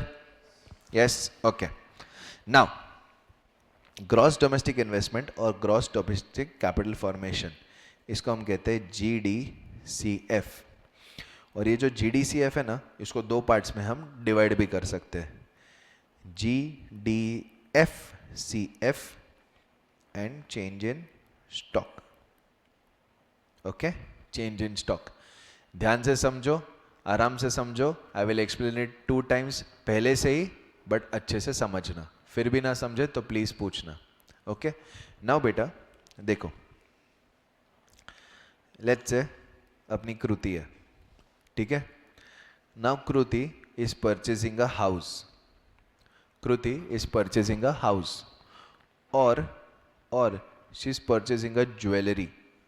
Jewellery बोलते हैं ना, ज्वेलरी, ठीक है.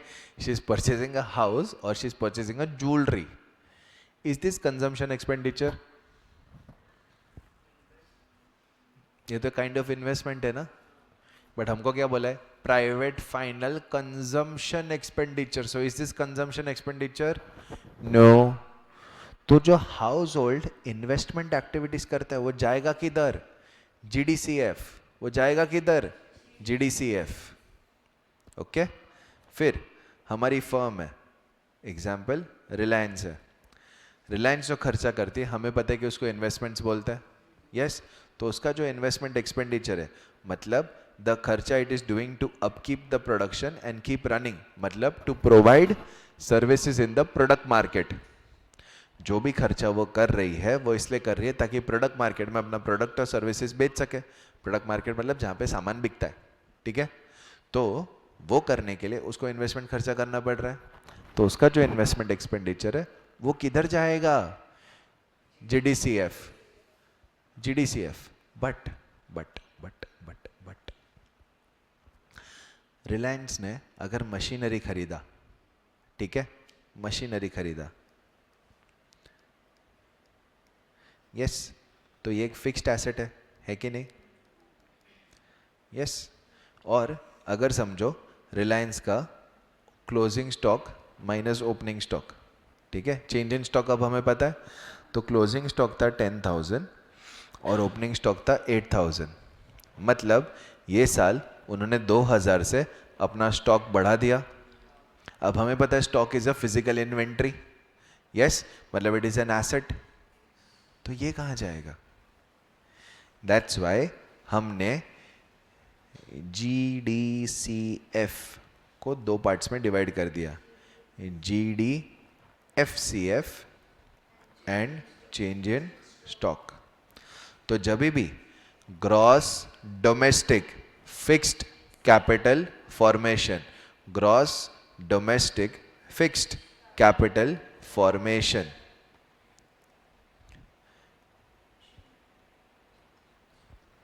वो बोलता है कि फर्म्स जो होती है ना, वो 2 तरह की इन्वेंट्रीज या एसेट्स ऐड करते to the country. It can be in the form of inventory, it can be form of fixed assets. तो इसलिए हम ये 2 बाइफर्केशन करते हैं. बट ये दोनों का टोटल क्या आता है?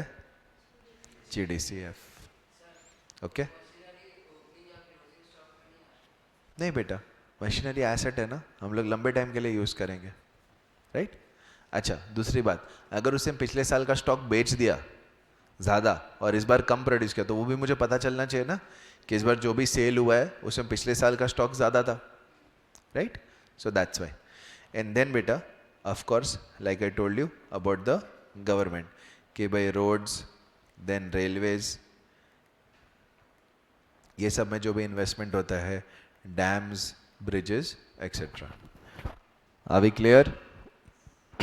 Are we clear? Yes, beta? Okay.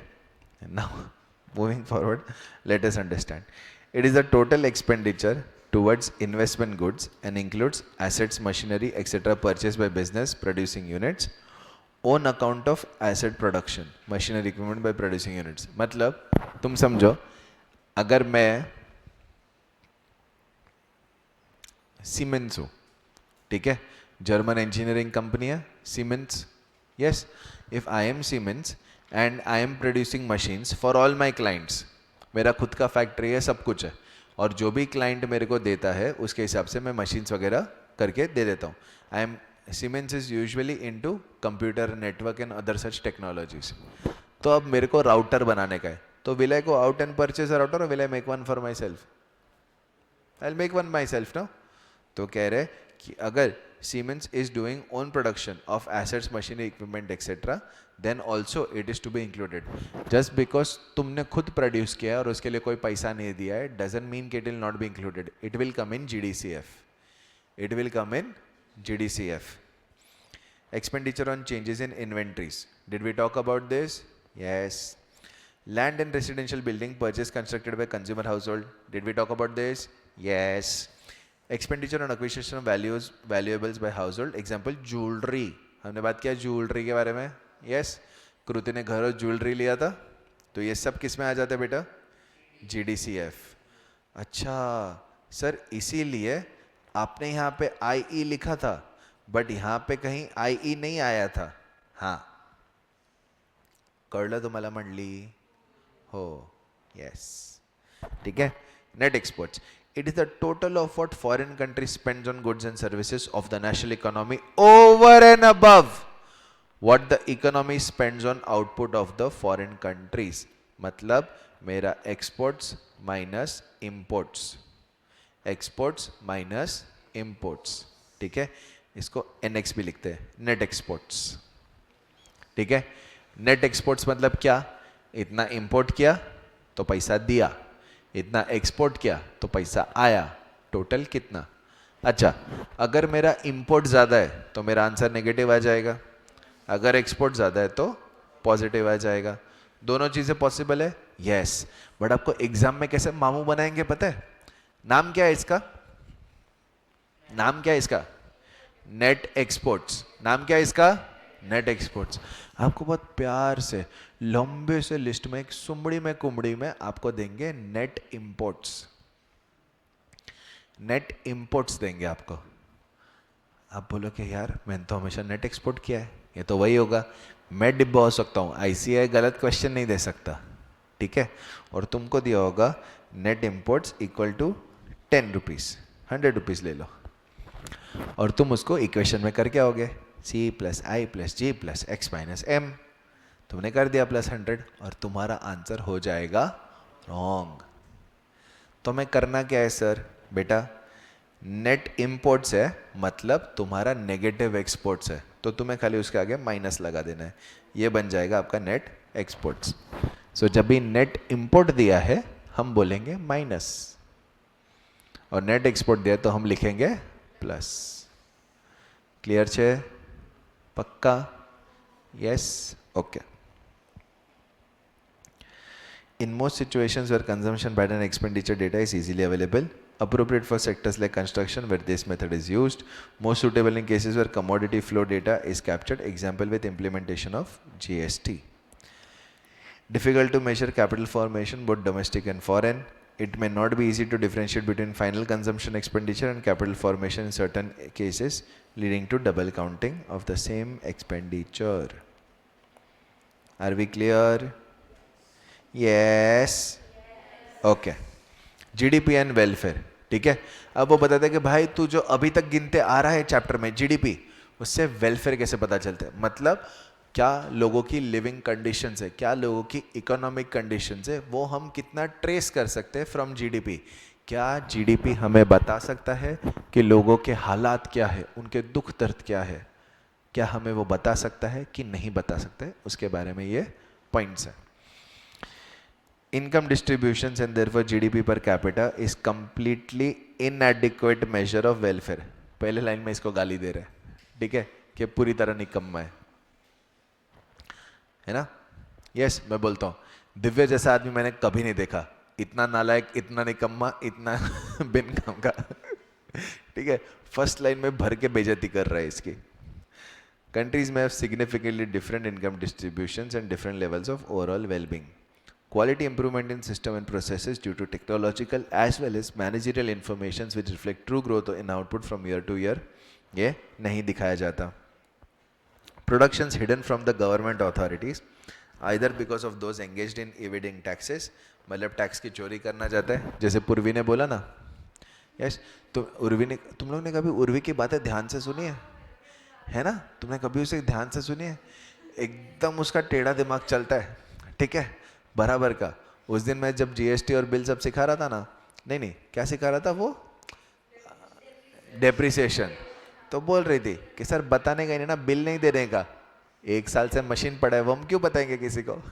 ठीक है, उस दिन वो बोल रही थी, आज भी बोल रही थी कि सर वो तो बिल नहीं देने का ना, तो टैक्स थोड़ी भरने का होता है. हर एक चीज में उल्टी खोपड़ी चलती है इसकी, हर एक चीज में. ठीक है, so she is a evader of tax.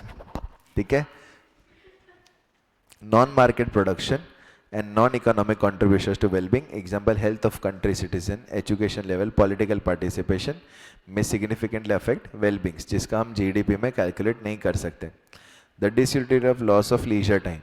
ठीक है, सपोज कभी मेरा लेक्चर उस टाइम पे लगा दिया where I was supposed to go out with my family, तो will I like it? No. तो देखेगा क्या, अरे वाह कचिंग, बट मेरा जो डिसयूटिलिटी था लॉस ऑफ लीजर टाइम की वजह से, वो नोट होएगा क्या? नहीं.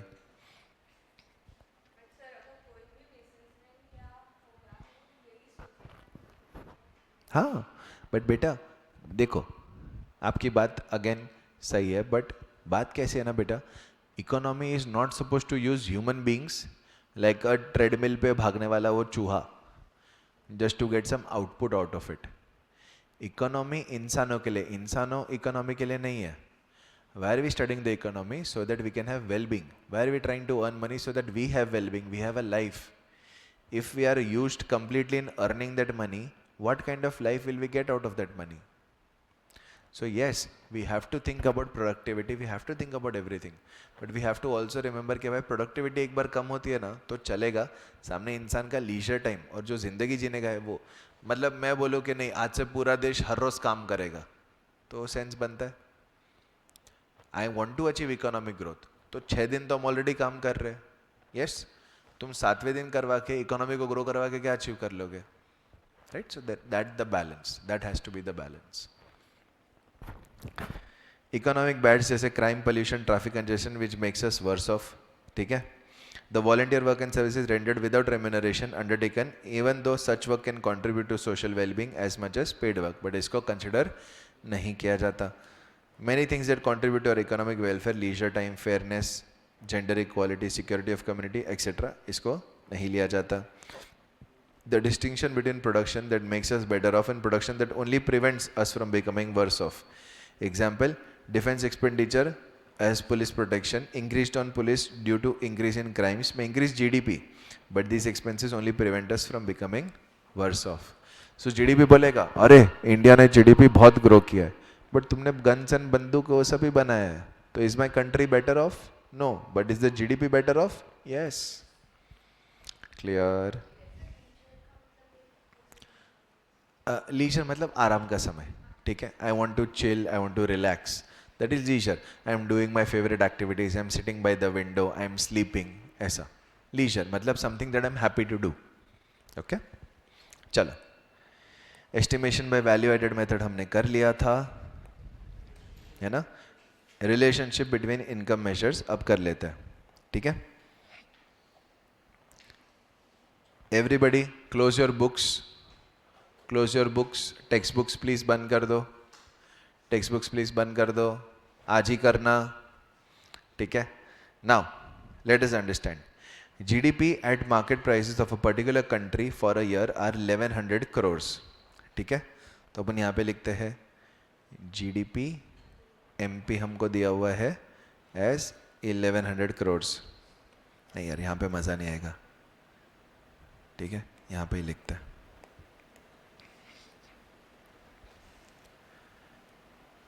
GDP MP is 1100 crores.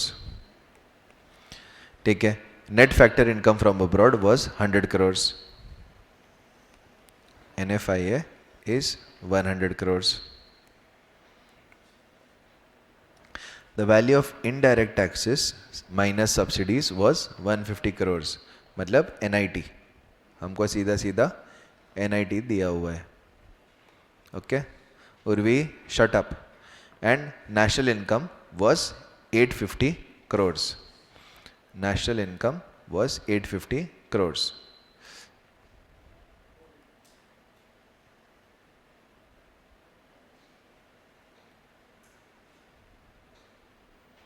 $850 crores. Calculate aggregate value of depreciation. ठीक है. तो हमें ढूंढना है depreciation. Depreciation के दोनों नाम बोल.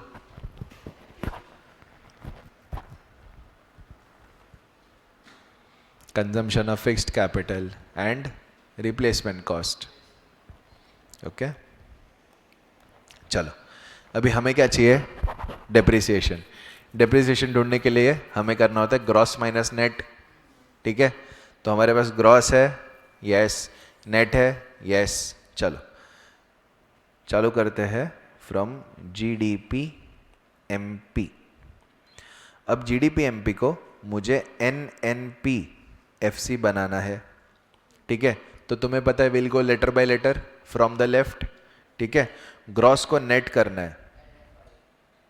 ठीक है. ग्रॉस को नेट करना है तो आई ऐड डेप्रिसिएशन. सॉरी उल्टा हम जाएंगे. नेट को ग्रॉस करना है तो आई ऐड डेप्रिसिएशन. नेशनल को डोमेस्टिक करना है तो आई माइनस NFI है. यस. प्रोडक्ट फैक्टर कॉस्ट को मार्केट प्राइस करना है तो आई ऐड NIT. यस बेटा. पक्का है ना. मुझे डेप्रिसिएशन का वैल्यू चाहिए. मैंने नेशनल इनकम से चालू किया.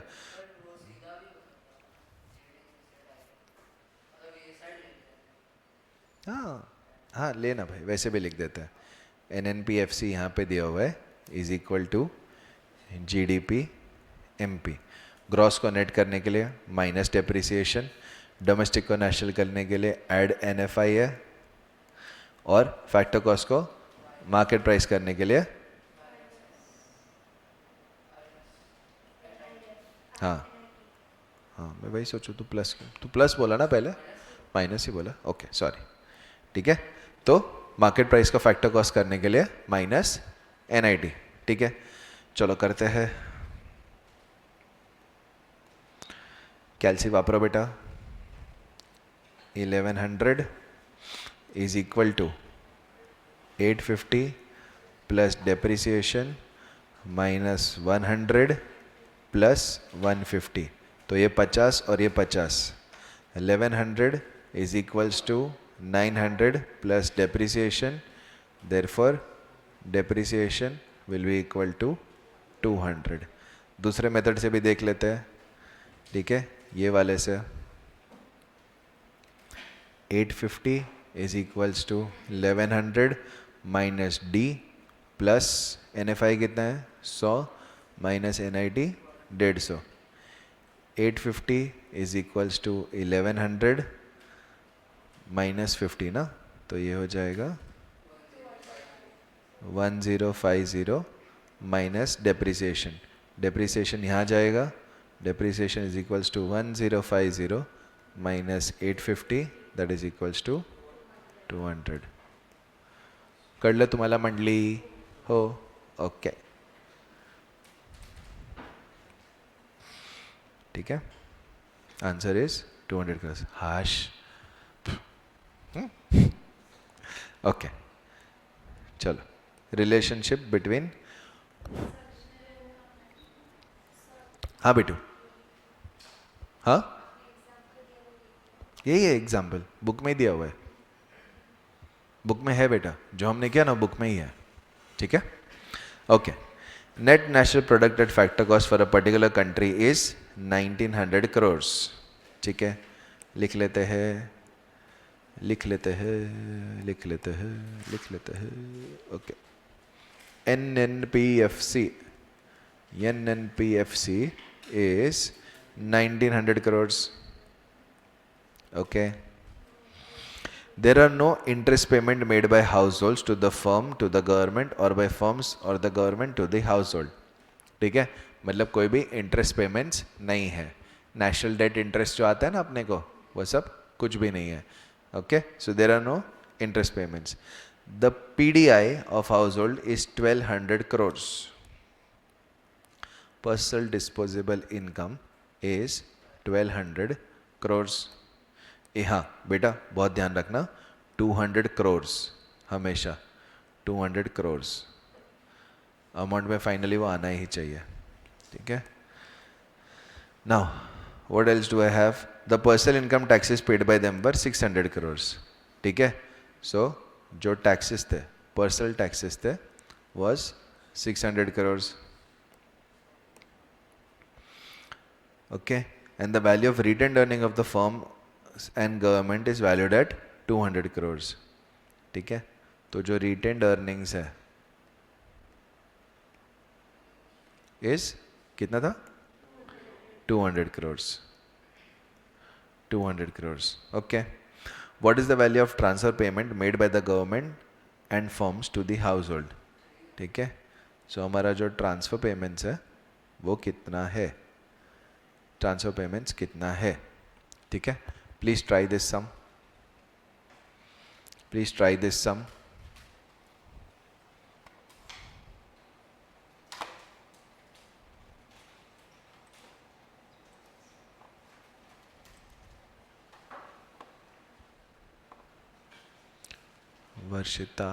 वर्षिता एंड यश सब बराबर बेटा?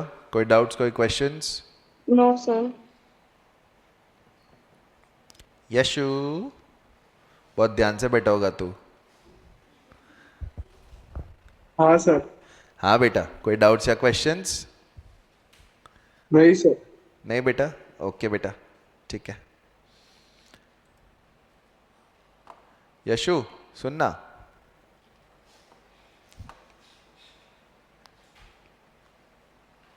हाँ सर. कुछ नहीं, ऐसे ही बुला रहा था. तू आज सामने नहीं तो तेरे को तंग नहीं कर पा रहा हूँ ना मैं. कितना है बेटा? 100. धनराज सॉल्व क्यों नहीं कर रहा तू? पे मस्ती कर रहा हूँ. और टेंशन में आ गया.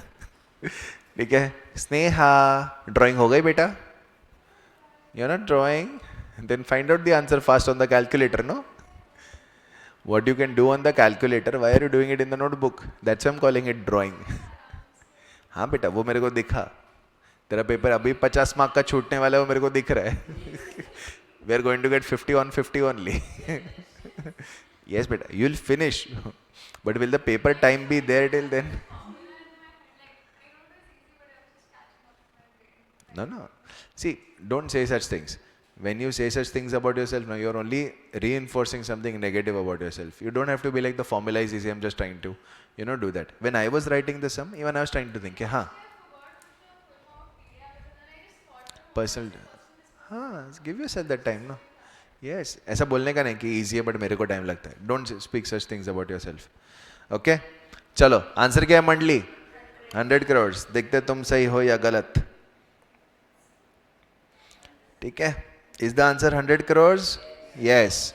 क्यों? हमें पता है कि भाई जब हम नेशनल इनकम में से income received but not earned transfer payment को ऐड कर देते हैं और income earned but not received contribution to social retain corporate earnings minus कर देते हैं तो हमें पर्सनल इनकम मिल जाता है.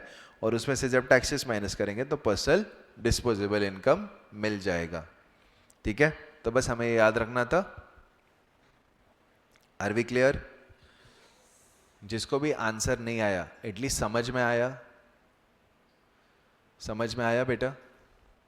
Yes. That is a question. Yes और नो? हाँ. ओके. चलो. From the following data calculate personal income and personal disposable income. ठीक है. नाउ पर्सनल इनकम का फॉर्मूला क्या होता है याद करते हैं. ठीक है. नेशनल इनकम माइनस गवर्नमेंट का प्रॉपर्टी एंड एंटरप्रेन्योरशिप का earnings from government departments, yes, minus non departmental savings आ जाएगा income accruing to the private sector. क्या प्राइवेट सेक्टर सिर्फ नेशनल प्रोडक्ट से कमाता है? नहीं, ट्रांसफर पेमेंट भी आता है। Add those transfer payments, add national debt interest, add current transfers from the government, add net transfers from the rest of the world, you will get private income. Private income में जो profits होते हैं वो पूरे पूरे हमको नहीं आ जाते, मतलब it is income earned but not received, which is retained earnings and corporate taxes. Yes, and वो कौन सा होता है? Income received but not earned, transfer payments. ठीक है, तो दोनों को प्लस माइनस करेंगे तो आ जाएगा पर्सनल इनकम। पर्सनल इनकम में से जब हम पर्सनल इनकम टैक्सेस माइनस करेंगे तो हमें मिल जाएगा पर्सनल डिस्पोजेबल इनकम। फॉर्मूला याद दिला दिया है, सम आपके सामने है, प्लीज स्टार्ट। वेरी गुड बच्चा। सो अपना जो प्रॉब्लम था वो क्या था? ये 1500 वाला जो पार्ट था ना, that was new for us. Okay, so हमें पता है कि भाई नेट डोमेस्टिक में जब NFI ऐड करेंगे तो NNPFC मिल जाएगा। यस, ऐड करनी है income received but not earned, transfer payments, less incomes earned but not received, contribution, corporate taxes, retained earnings. तो ये 1500 रुपये निकल गए। यस, पर्सनल इनकम हमारा आ जाएगा 7000, less personal taxes 500, we get 6500। Yes बेटा, एवरीबडी क्लियर? ओके, तो ये था हमारा नेशनल इनकम मेजर्स के साथ का रिलेशन। चलो अभी ये करते हैं। In a single day Ram collects 500 as revenue. Over this day his equipment depreciates in value by 50. Of the remaining 450, Raju pays GST worth 30, takes home 200 and retains 220 for improvement in buying of new equipment. He further pays 20 as income tax from his income. From this data, contribute Ram's contribution to gross domestic product, NNP at MP, NNP at FC, personal income and personal disposable income. It's a very good question. सब कुछ गलत जाने दो but इसको try करो, ठीक है? Late everything go wrong but try this question, it's very good question. बहुत सिंपल है, इसमें ज़्यादा कैलकुलेशन नहीं है, बट तुमको कॉन्सेप्ट का कितना अंडरस्टैंडिंग है ना वो पता चलेगा। एक हिंट देता हूँ, ठीक है? For example, between finding NNP at MP and NNP at FC आपको NIT का देखना पड़ेगा। यस, और जो डेप्रिसिएशन है वो ऑलरेडी आपको माइनस करके दिया गया है। यस, तो हमें ग्रॉस और नेट नहीं करना पड़ेगा। ठीक है, छोटी छोटी चीज़ें ध्यान में रखो और ट्राई करो, गलत क्या जाने दो, but try it. Let's do this. So single day में उसने कितना कमाया? 500 कमाया। सो 500 इज माई रेवेन्यू और it is my GDP MP। So 500 is my GDP MP। ठीक है, डेप्रिसिएशन 50, तो मेरा NDP MP कितना हो गया? 450।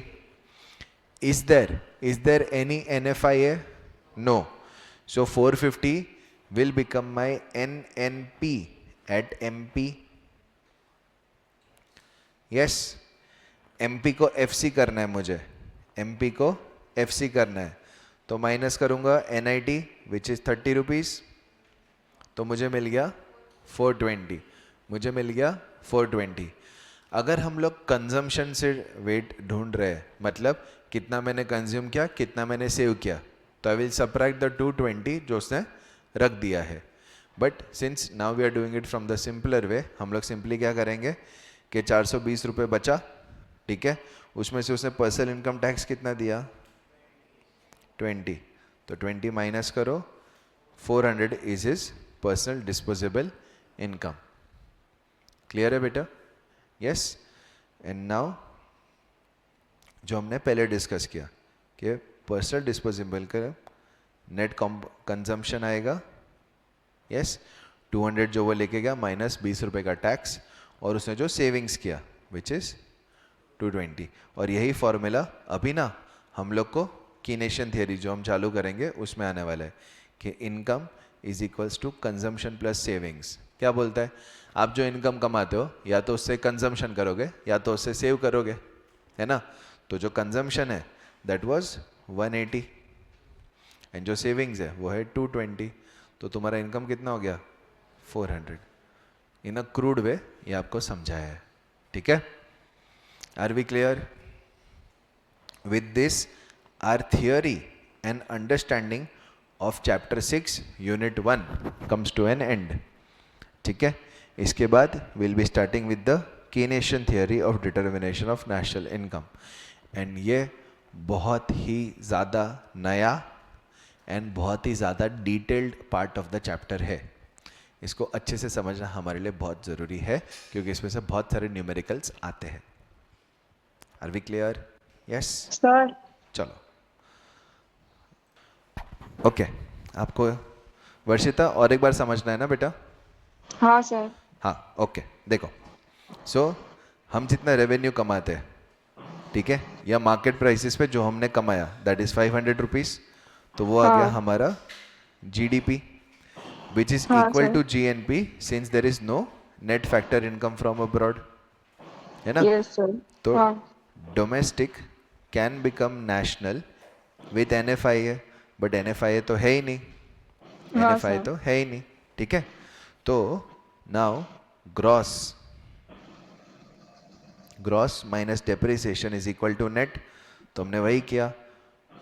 Gross national product minus depreciation gives me net national product at market prices. Yes sir. Yes. तो वो हमें 450 आया. लेस हम करेंगे बच्चा, लेस हम करेंगे नेट इनडायरेक्ट टैक्सेस. क्यों? Market prices minus net indirect taxes gives me factor cost. Yes sir. तो एनएनपीएफसी मिल गया. एनएनपीएफसी मुझे और आपको पता है it is the national income. ठीक है. अब मुझे पर्सनल इनकम निकालना था तो मैंने क्या किया, add income received but not earned, जैसे कि ट्रांसफर पेमेंट, तो वो 0 था. एंड लेस करेंगे income earned but not received, जैसे कंट्रीब्यूशन टू सोशल इंश्योरेंस, फिर आता है हमारा अनडिस्ट्रीब्यूटेड प्रॉफिट और ऐसे सब चीज़ें जो प्राइवेट फर्म्स रख लेते हैं और हमें नहीं मिलता है. तो वो भी था नील. Yes sir. तो आ गया 420.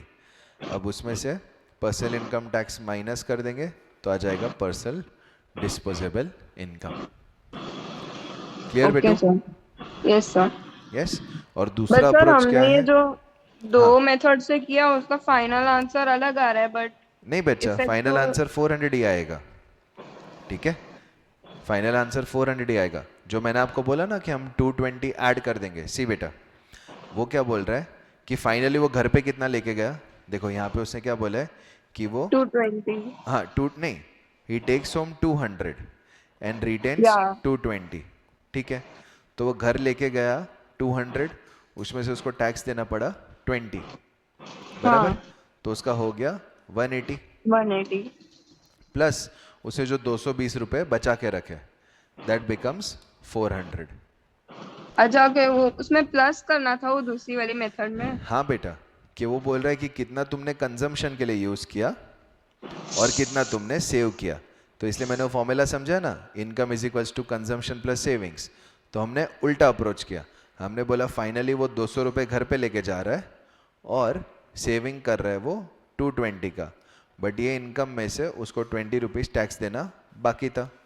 तो उसका फाइनल इनकम बन जाएगा 180 plus 220 that is 400. Okay sir. Thank you. Yes, most welcome बच्चा. यस बेटा, जो पैसा उसने फ्यूचर यूज के लिए रखते हैं दैट इज सेविंग्स.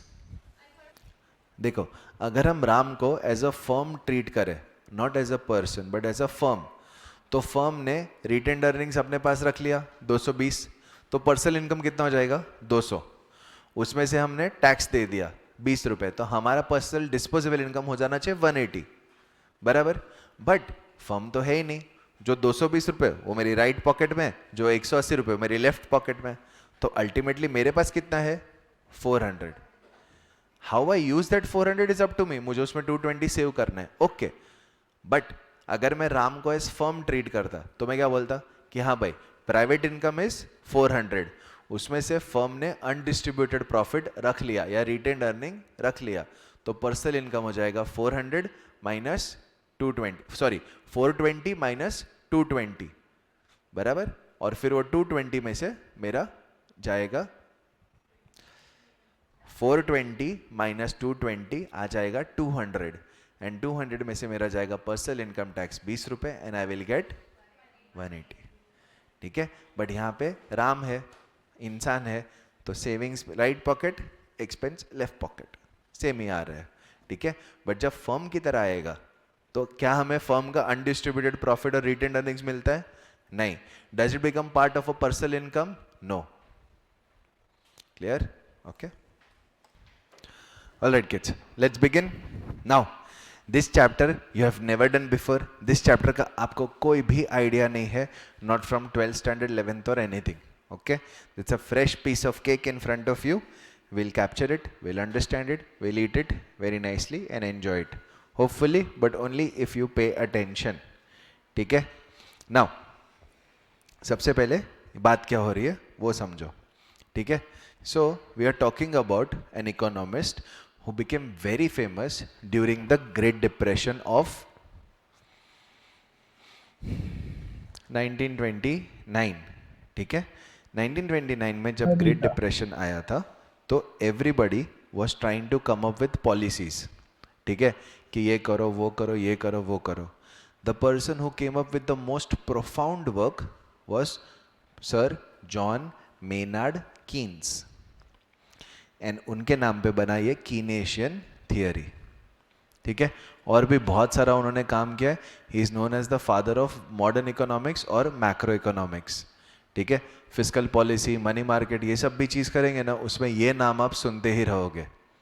ठीक है, नाउ इनके अलावा ऑब्वियसली और भी इकोनॉमिस्ट ने कंट्रीब्यूट किया है जिनका नाम बीच बीच में आएगा, बट जो मेन थियरी प्रोपाउंड की है वो किन्होंने की है? जॉन मेनार्ड कीन्स और जेएम कीन्स। ठीक है, तो उसी के बेसिस पे ये चैप्टर है। Based on what time we have left today, we are only going to focus on understanding ये चैप्टर किस बारे में है। ठीक है, माइक्रो इकोनॉमिक्स इज अपना इंडिविजुअलाइज्ड। सो कैसे याद रखने का बच्चा?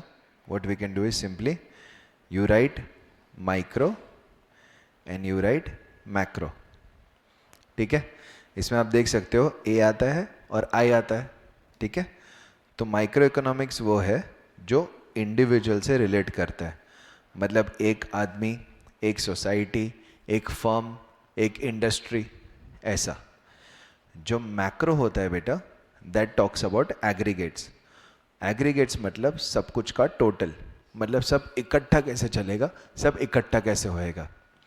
तो जैसे बेटा हमारे जो फर्स्ट 5 चैप्टर्स है ना, ठीक है, फर्स्ट 4 चैप्टर्स जैसे theory of production, theory of cost, theory of demand and supply, ये सब माइक्रो इकोनॉमिक्स में आता है। मतलब they are concerned with one product, one firm, one market etcetera. जो मैक्रो के चैप्टर्स है that is money market, fiscal policy. Fiscal policy मतलब गवर्नमेंट की annual policies. Monetary money market या मॉनेटरी पॉलिसी मतलब आरबीआई की मनी पॉलिसी। फिर ये है नेशनल इनकम मतलब पूरे कंट्री का, तो ये सब आ जाता है मैक्रो में। बैठा दिमाग में बच्चा?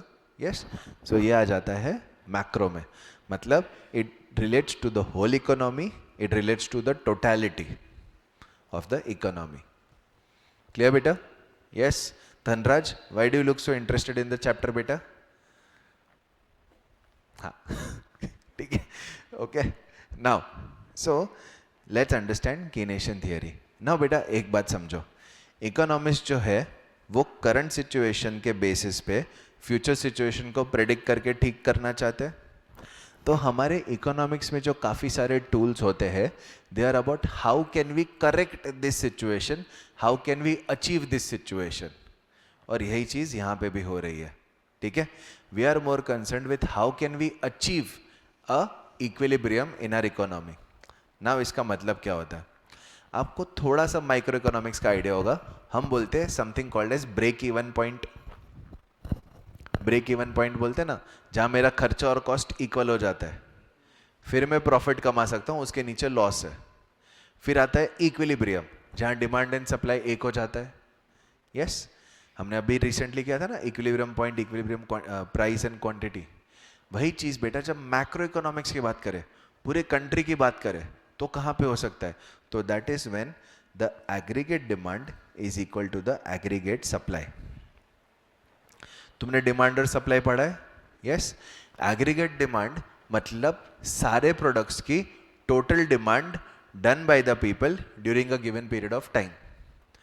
एंड एग्रीगेट सप्लाई मतलब वो सारा प्रोडक्शन जो हम प्रोवाइड कर सकते हैं during a given period of time. अब हमारे लिए बेस्ट चीज़ क्या होगी कि जितना लोग मांग रहे हैं उतना हम प्रोड्यूस कर रहे हैं। That is the best for us ना। यस, तो that is the golden state we want to achieve. Yes और नो, है ना?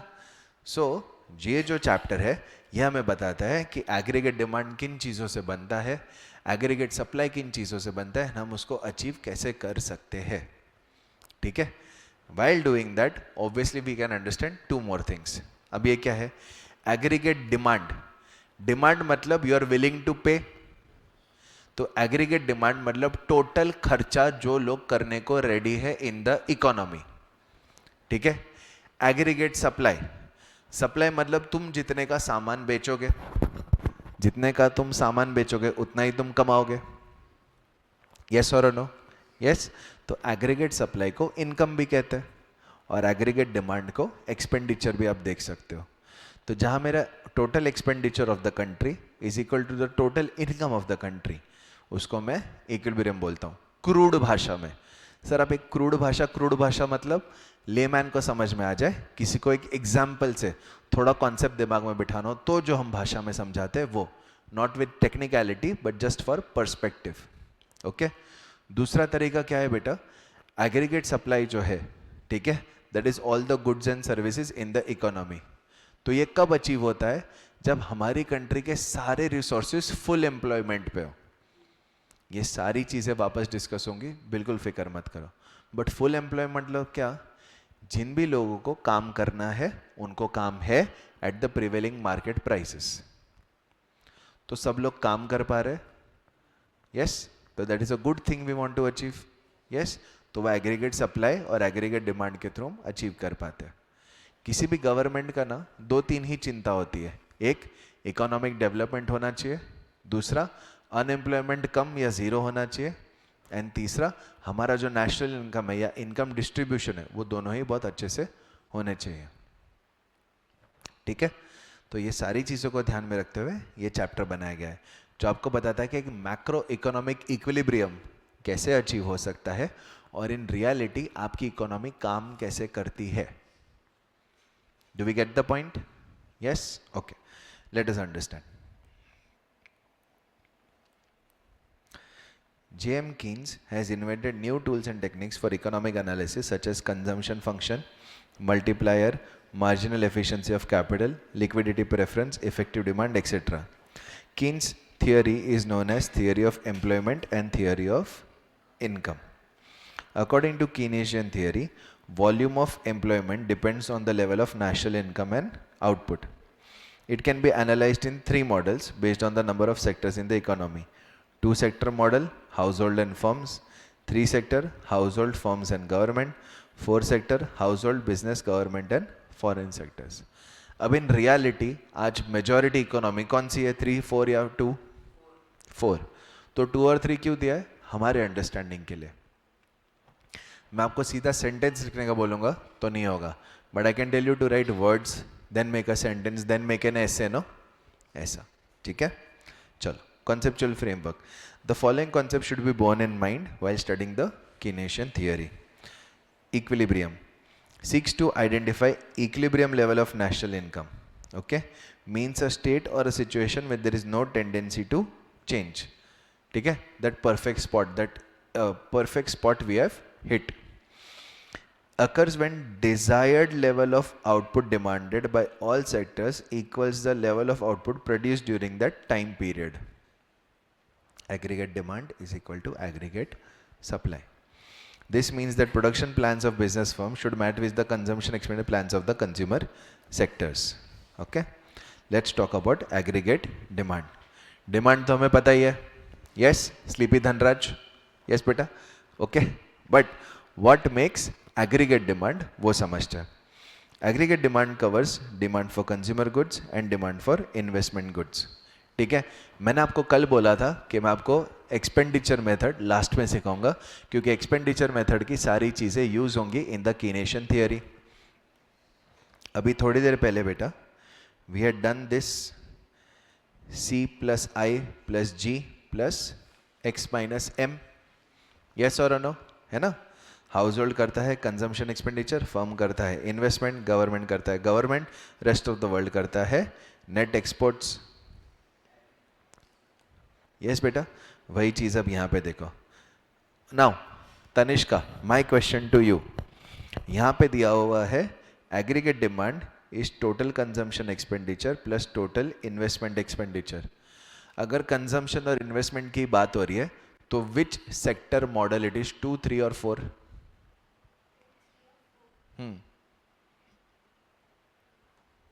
कितने सेक्टर की इकोनॉमी की हम बात कर रहे हैं? 2. Yes, consumption by the household, investment by the firm. Yes, consumption by the household, firm के द्वारा investments. So this is a 2-sector model. Okay, 3 sector होता तो टेक अ गेस बच्चों, हम इसके आगे क्या लिखते हैं? प्लस क्या?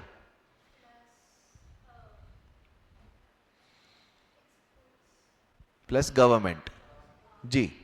4 सेक्टर होता तो plus net exports plus net exports. समझे? सो एग्रीगेट डिमांड मतलब टोटल इकोनॉमी में खर्चा कितना होगा. तो कितना खर्चा होगा? जितना हाउस होल्ड करेंगे वो प्लस जितना फर्म करेगा वो. 3 सेक्टर है तो जितना गवर्नमेंट करेगा वो. 4 सेक्टर है तो जितना रेस्ट ऑफ द वर्ल्ड के साथ होगा वो. समझ में आ रहा है? सिंपल. यस.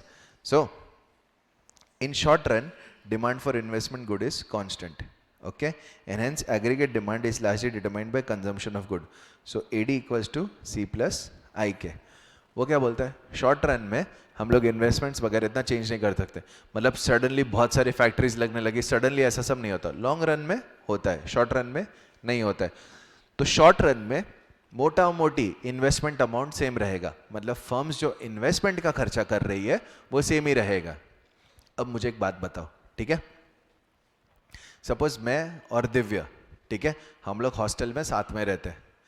दिव्या का खर्चा फिक्स्ड है 100 रुपये दिन का. मेरा ट्रैवलिंग जॉब है तो कभी 20 रुपये होता है, कभी 200 रुपये होता है. हम रात को बैठ के दोनों टोटल करते हैं कि हमारा दिन का जो हिसाब है या दिन का खर्चा है वो कितना हुआ. तो आपको क्या लगता है जो टोटल खर्चा आएगा वो मेरे पे ज़्यादा डिपेंड करेगा कि दिव्या पे? मेरे पे, क्योंकि फ्लक्चुएशन कहाँ पे आ रहा है? मेरे में. वो तो स्थिर है ना, 50 रुपये दिन का. वो स्टूडेंट है, उसको 50 रुपये दिन का फिक्स्ड मिलता है. बट मेरा ट्रैवलिंग जॉब है तो I might have to go out and eat, I might have to meet people, I might spend transportation. Get the point? Yes. वही चीज़ वो यहाँ पे बोल रहा है कि भाई जो कंजम्पशन एक्सपेंडिचर है that is the only thing variable in the short run. Investment मोटा मोटी सेम ही रहता है. और हमारी अंडरस्टैंडिंग के लिए हम इसको कॉन्स्टेंट ही अज्यूम करते हैं. कांस्टेंट ही अज्यूम करते हैं. इज इट क्लियर बेटा? Yes. Okay. So private demand for goods and services largely determines the aggregate demand in economy and hence plays a crucial role in determination of national income. मतलब हम जिस level का consumption expenditure करते हैं उससे national income determine होती है. अगर ज़्यादा लोग ज़्यादा पैसा स्पेंड नहीं कर रहे तो मंदी आ जाएगी, नेशनल इनकम गिर जाएगी. ज़्यादा लोग ज़्यादा पैसा स्पेंड करने को रेडी है तो इकोनॉमी एक्सपांड करेगी, इकोनॉमी ग्रो करेगी और अपना एक्सपांशन या बूम पीरियड आएगा कि भाई सब चंगा भला सब मस्त. Okay. Now let's talk about consumption function and saving function. ठीक है. कंजम्पशन फंक्शन क्या होता है उसको समझते हैं.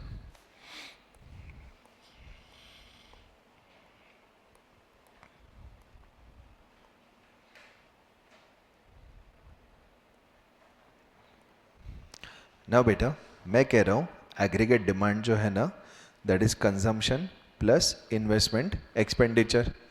That is consumption plus investment expenditure. अब ये जो कंजम्पशन है ना वो किन चीज़ों से बनता है? मैंने आपको कहा था फंक्शन मतलब रिलेशन, यस। तो किन किन चीज़ों से ये कंजम्पशन बनता है? ओके अब एक मेरी बात सुनो ध्यान से, यहाँ पे हो क्या रहा है, ठीक है। फॉर एग्जाम्पल वो आपको कह रहे कि भाई मैं खाने में जो है I am going to make pav bhaji. Okay I am going to make pav भाजी।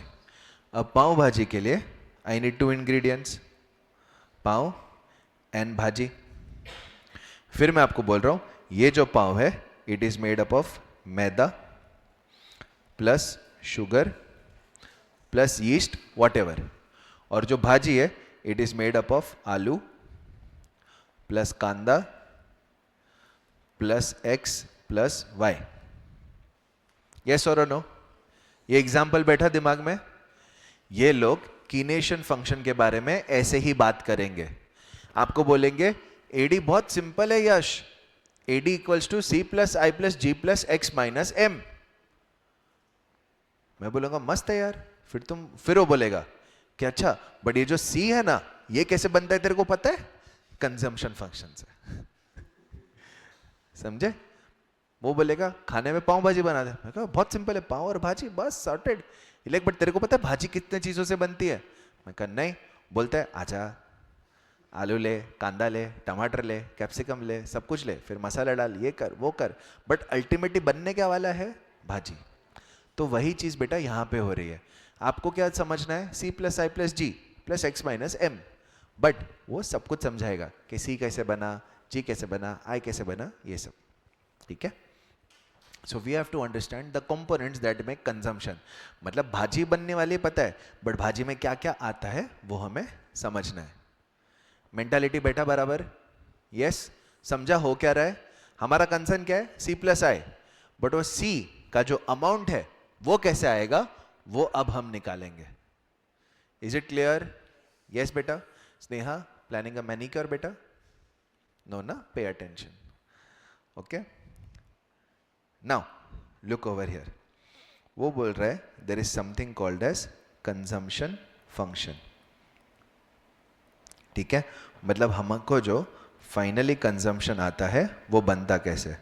तो जो कंजम्पशन है ना बेटा उसका मॉड्यूल में हमको ये फॉर्मूला दिया हुआ है, बच गया, माइनस सेविंग्स में आएगा ए plus B Y. Okay, A plus B Y.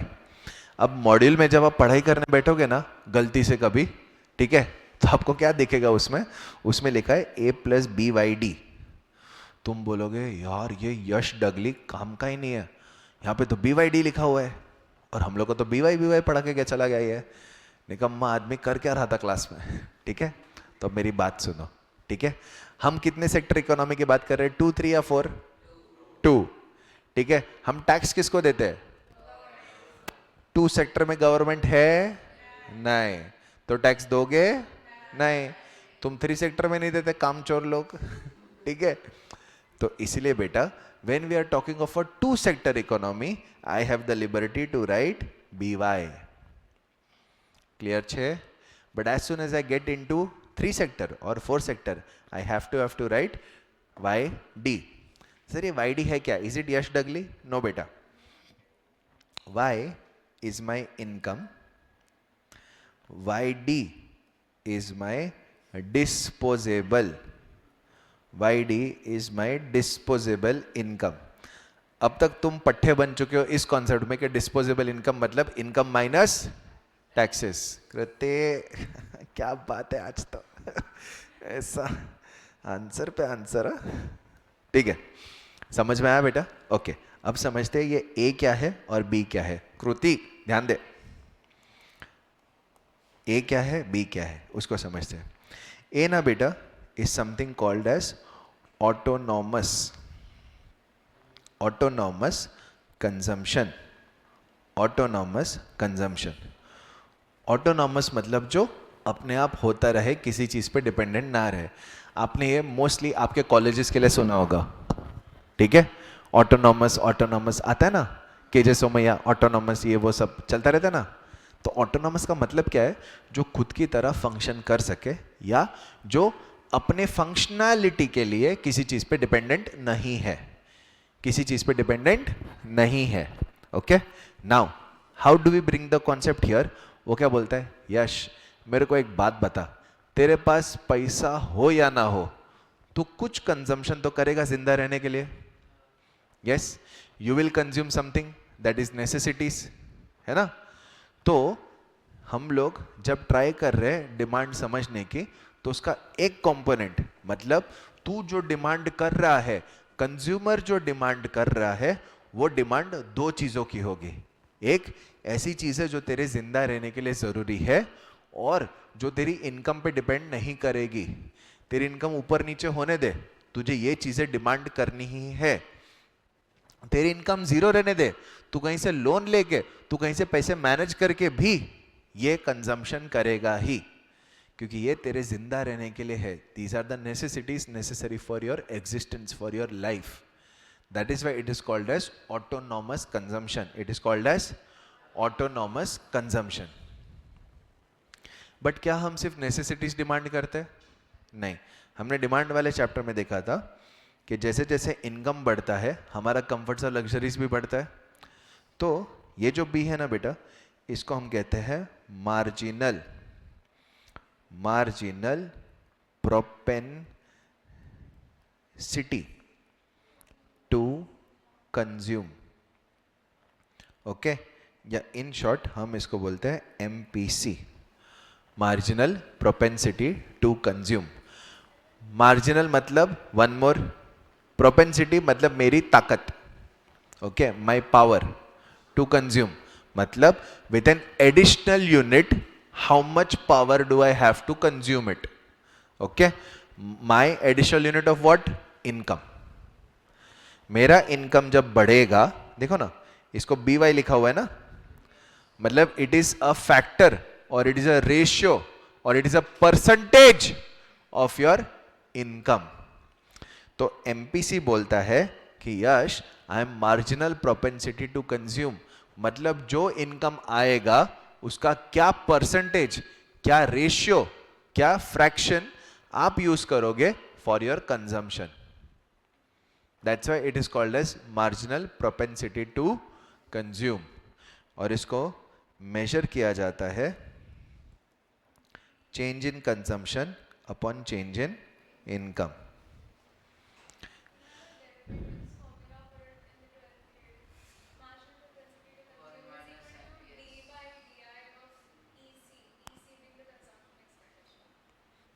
Good, so you have some idea.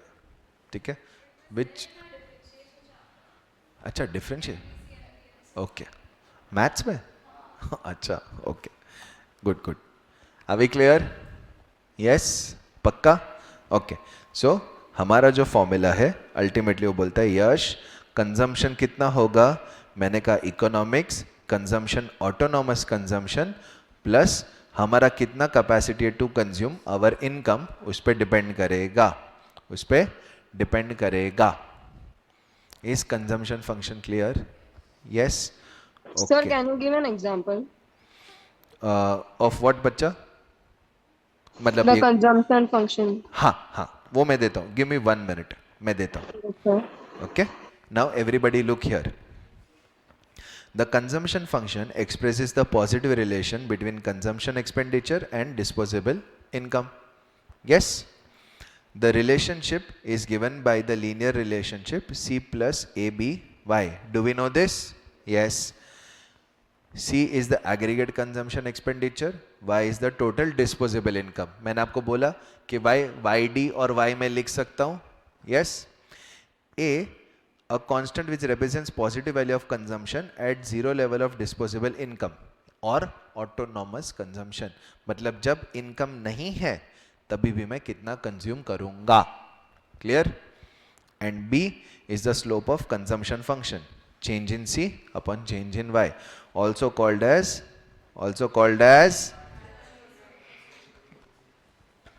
Clear छे? यस, पक्का पक्का. Okay, now to give an example. So बेटा हम लोग को पेपर में दिया रहेगा कि ऑटोनॉमस कंजम्पशन इज ₹200 crores. ठीक है, and your MPC is 0.8. If the income is 500 crores, calculate your C.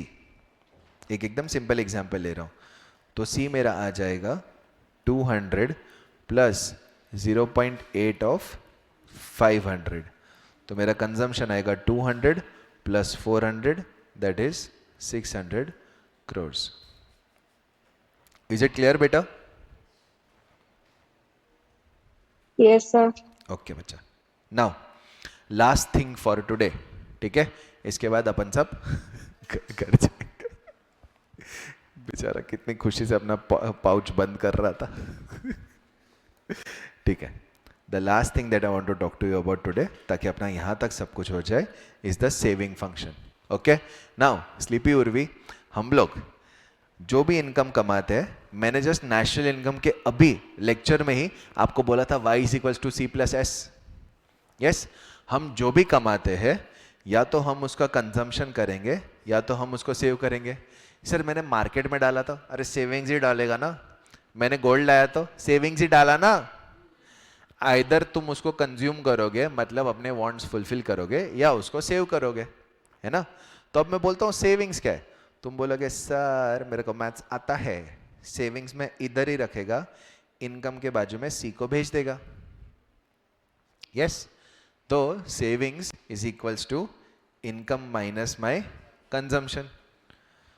Yes, मेरे पास 100 रुपए थे, मैंने 80 रुपीज स्पेंड कर दिए, कितना होगा सेविंग्स? 20. ठीक है, so savings equals to y minus C. Actually जो सेविंग फंक्शन आता है ना, that is minus A plus 1 minus B y. Okay, but वो क्यों ऐसा आता है, क्या होता है, सब नेक्स्ट टाइम. क्लियर है? यहां तक our chapter is done. Are we clear? Yes. Are there any doubts, any questions? रहा ना नीचे, वही है नेक्स्ट टाइम के लिए. ठीक है, any doubts, any questions? Okay, speed बराबर, वर्ड समझ रहे हैं? Yes, okay.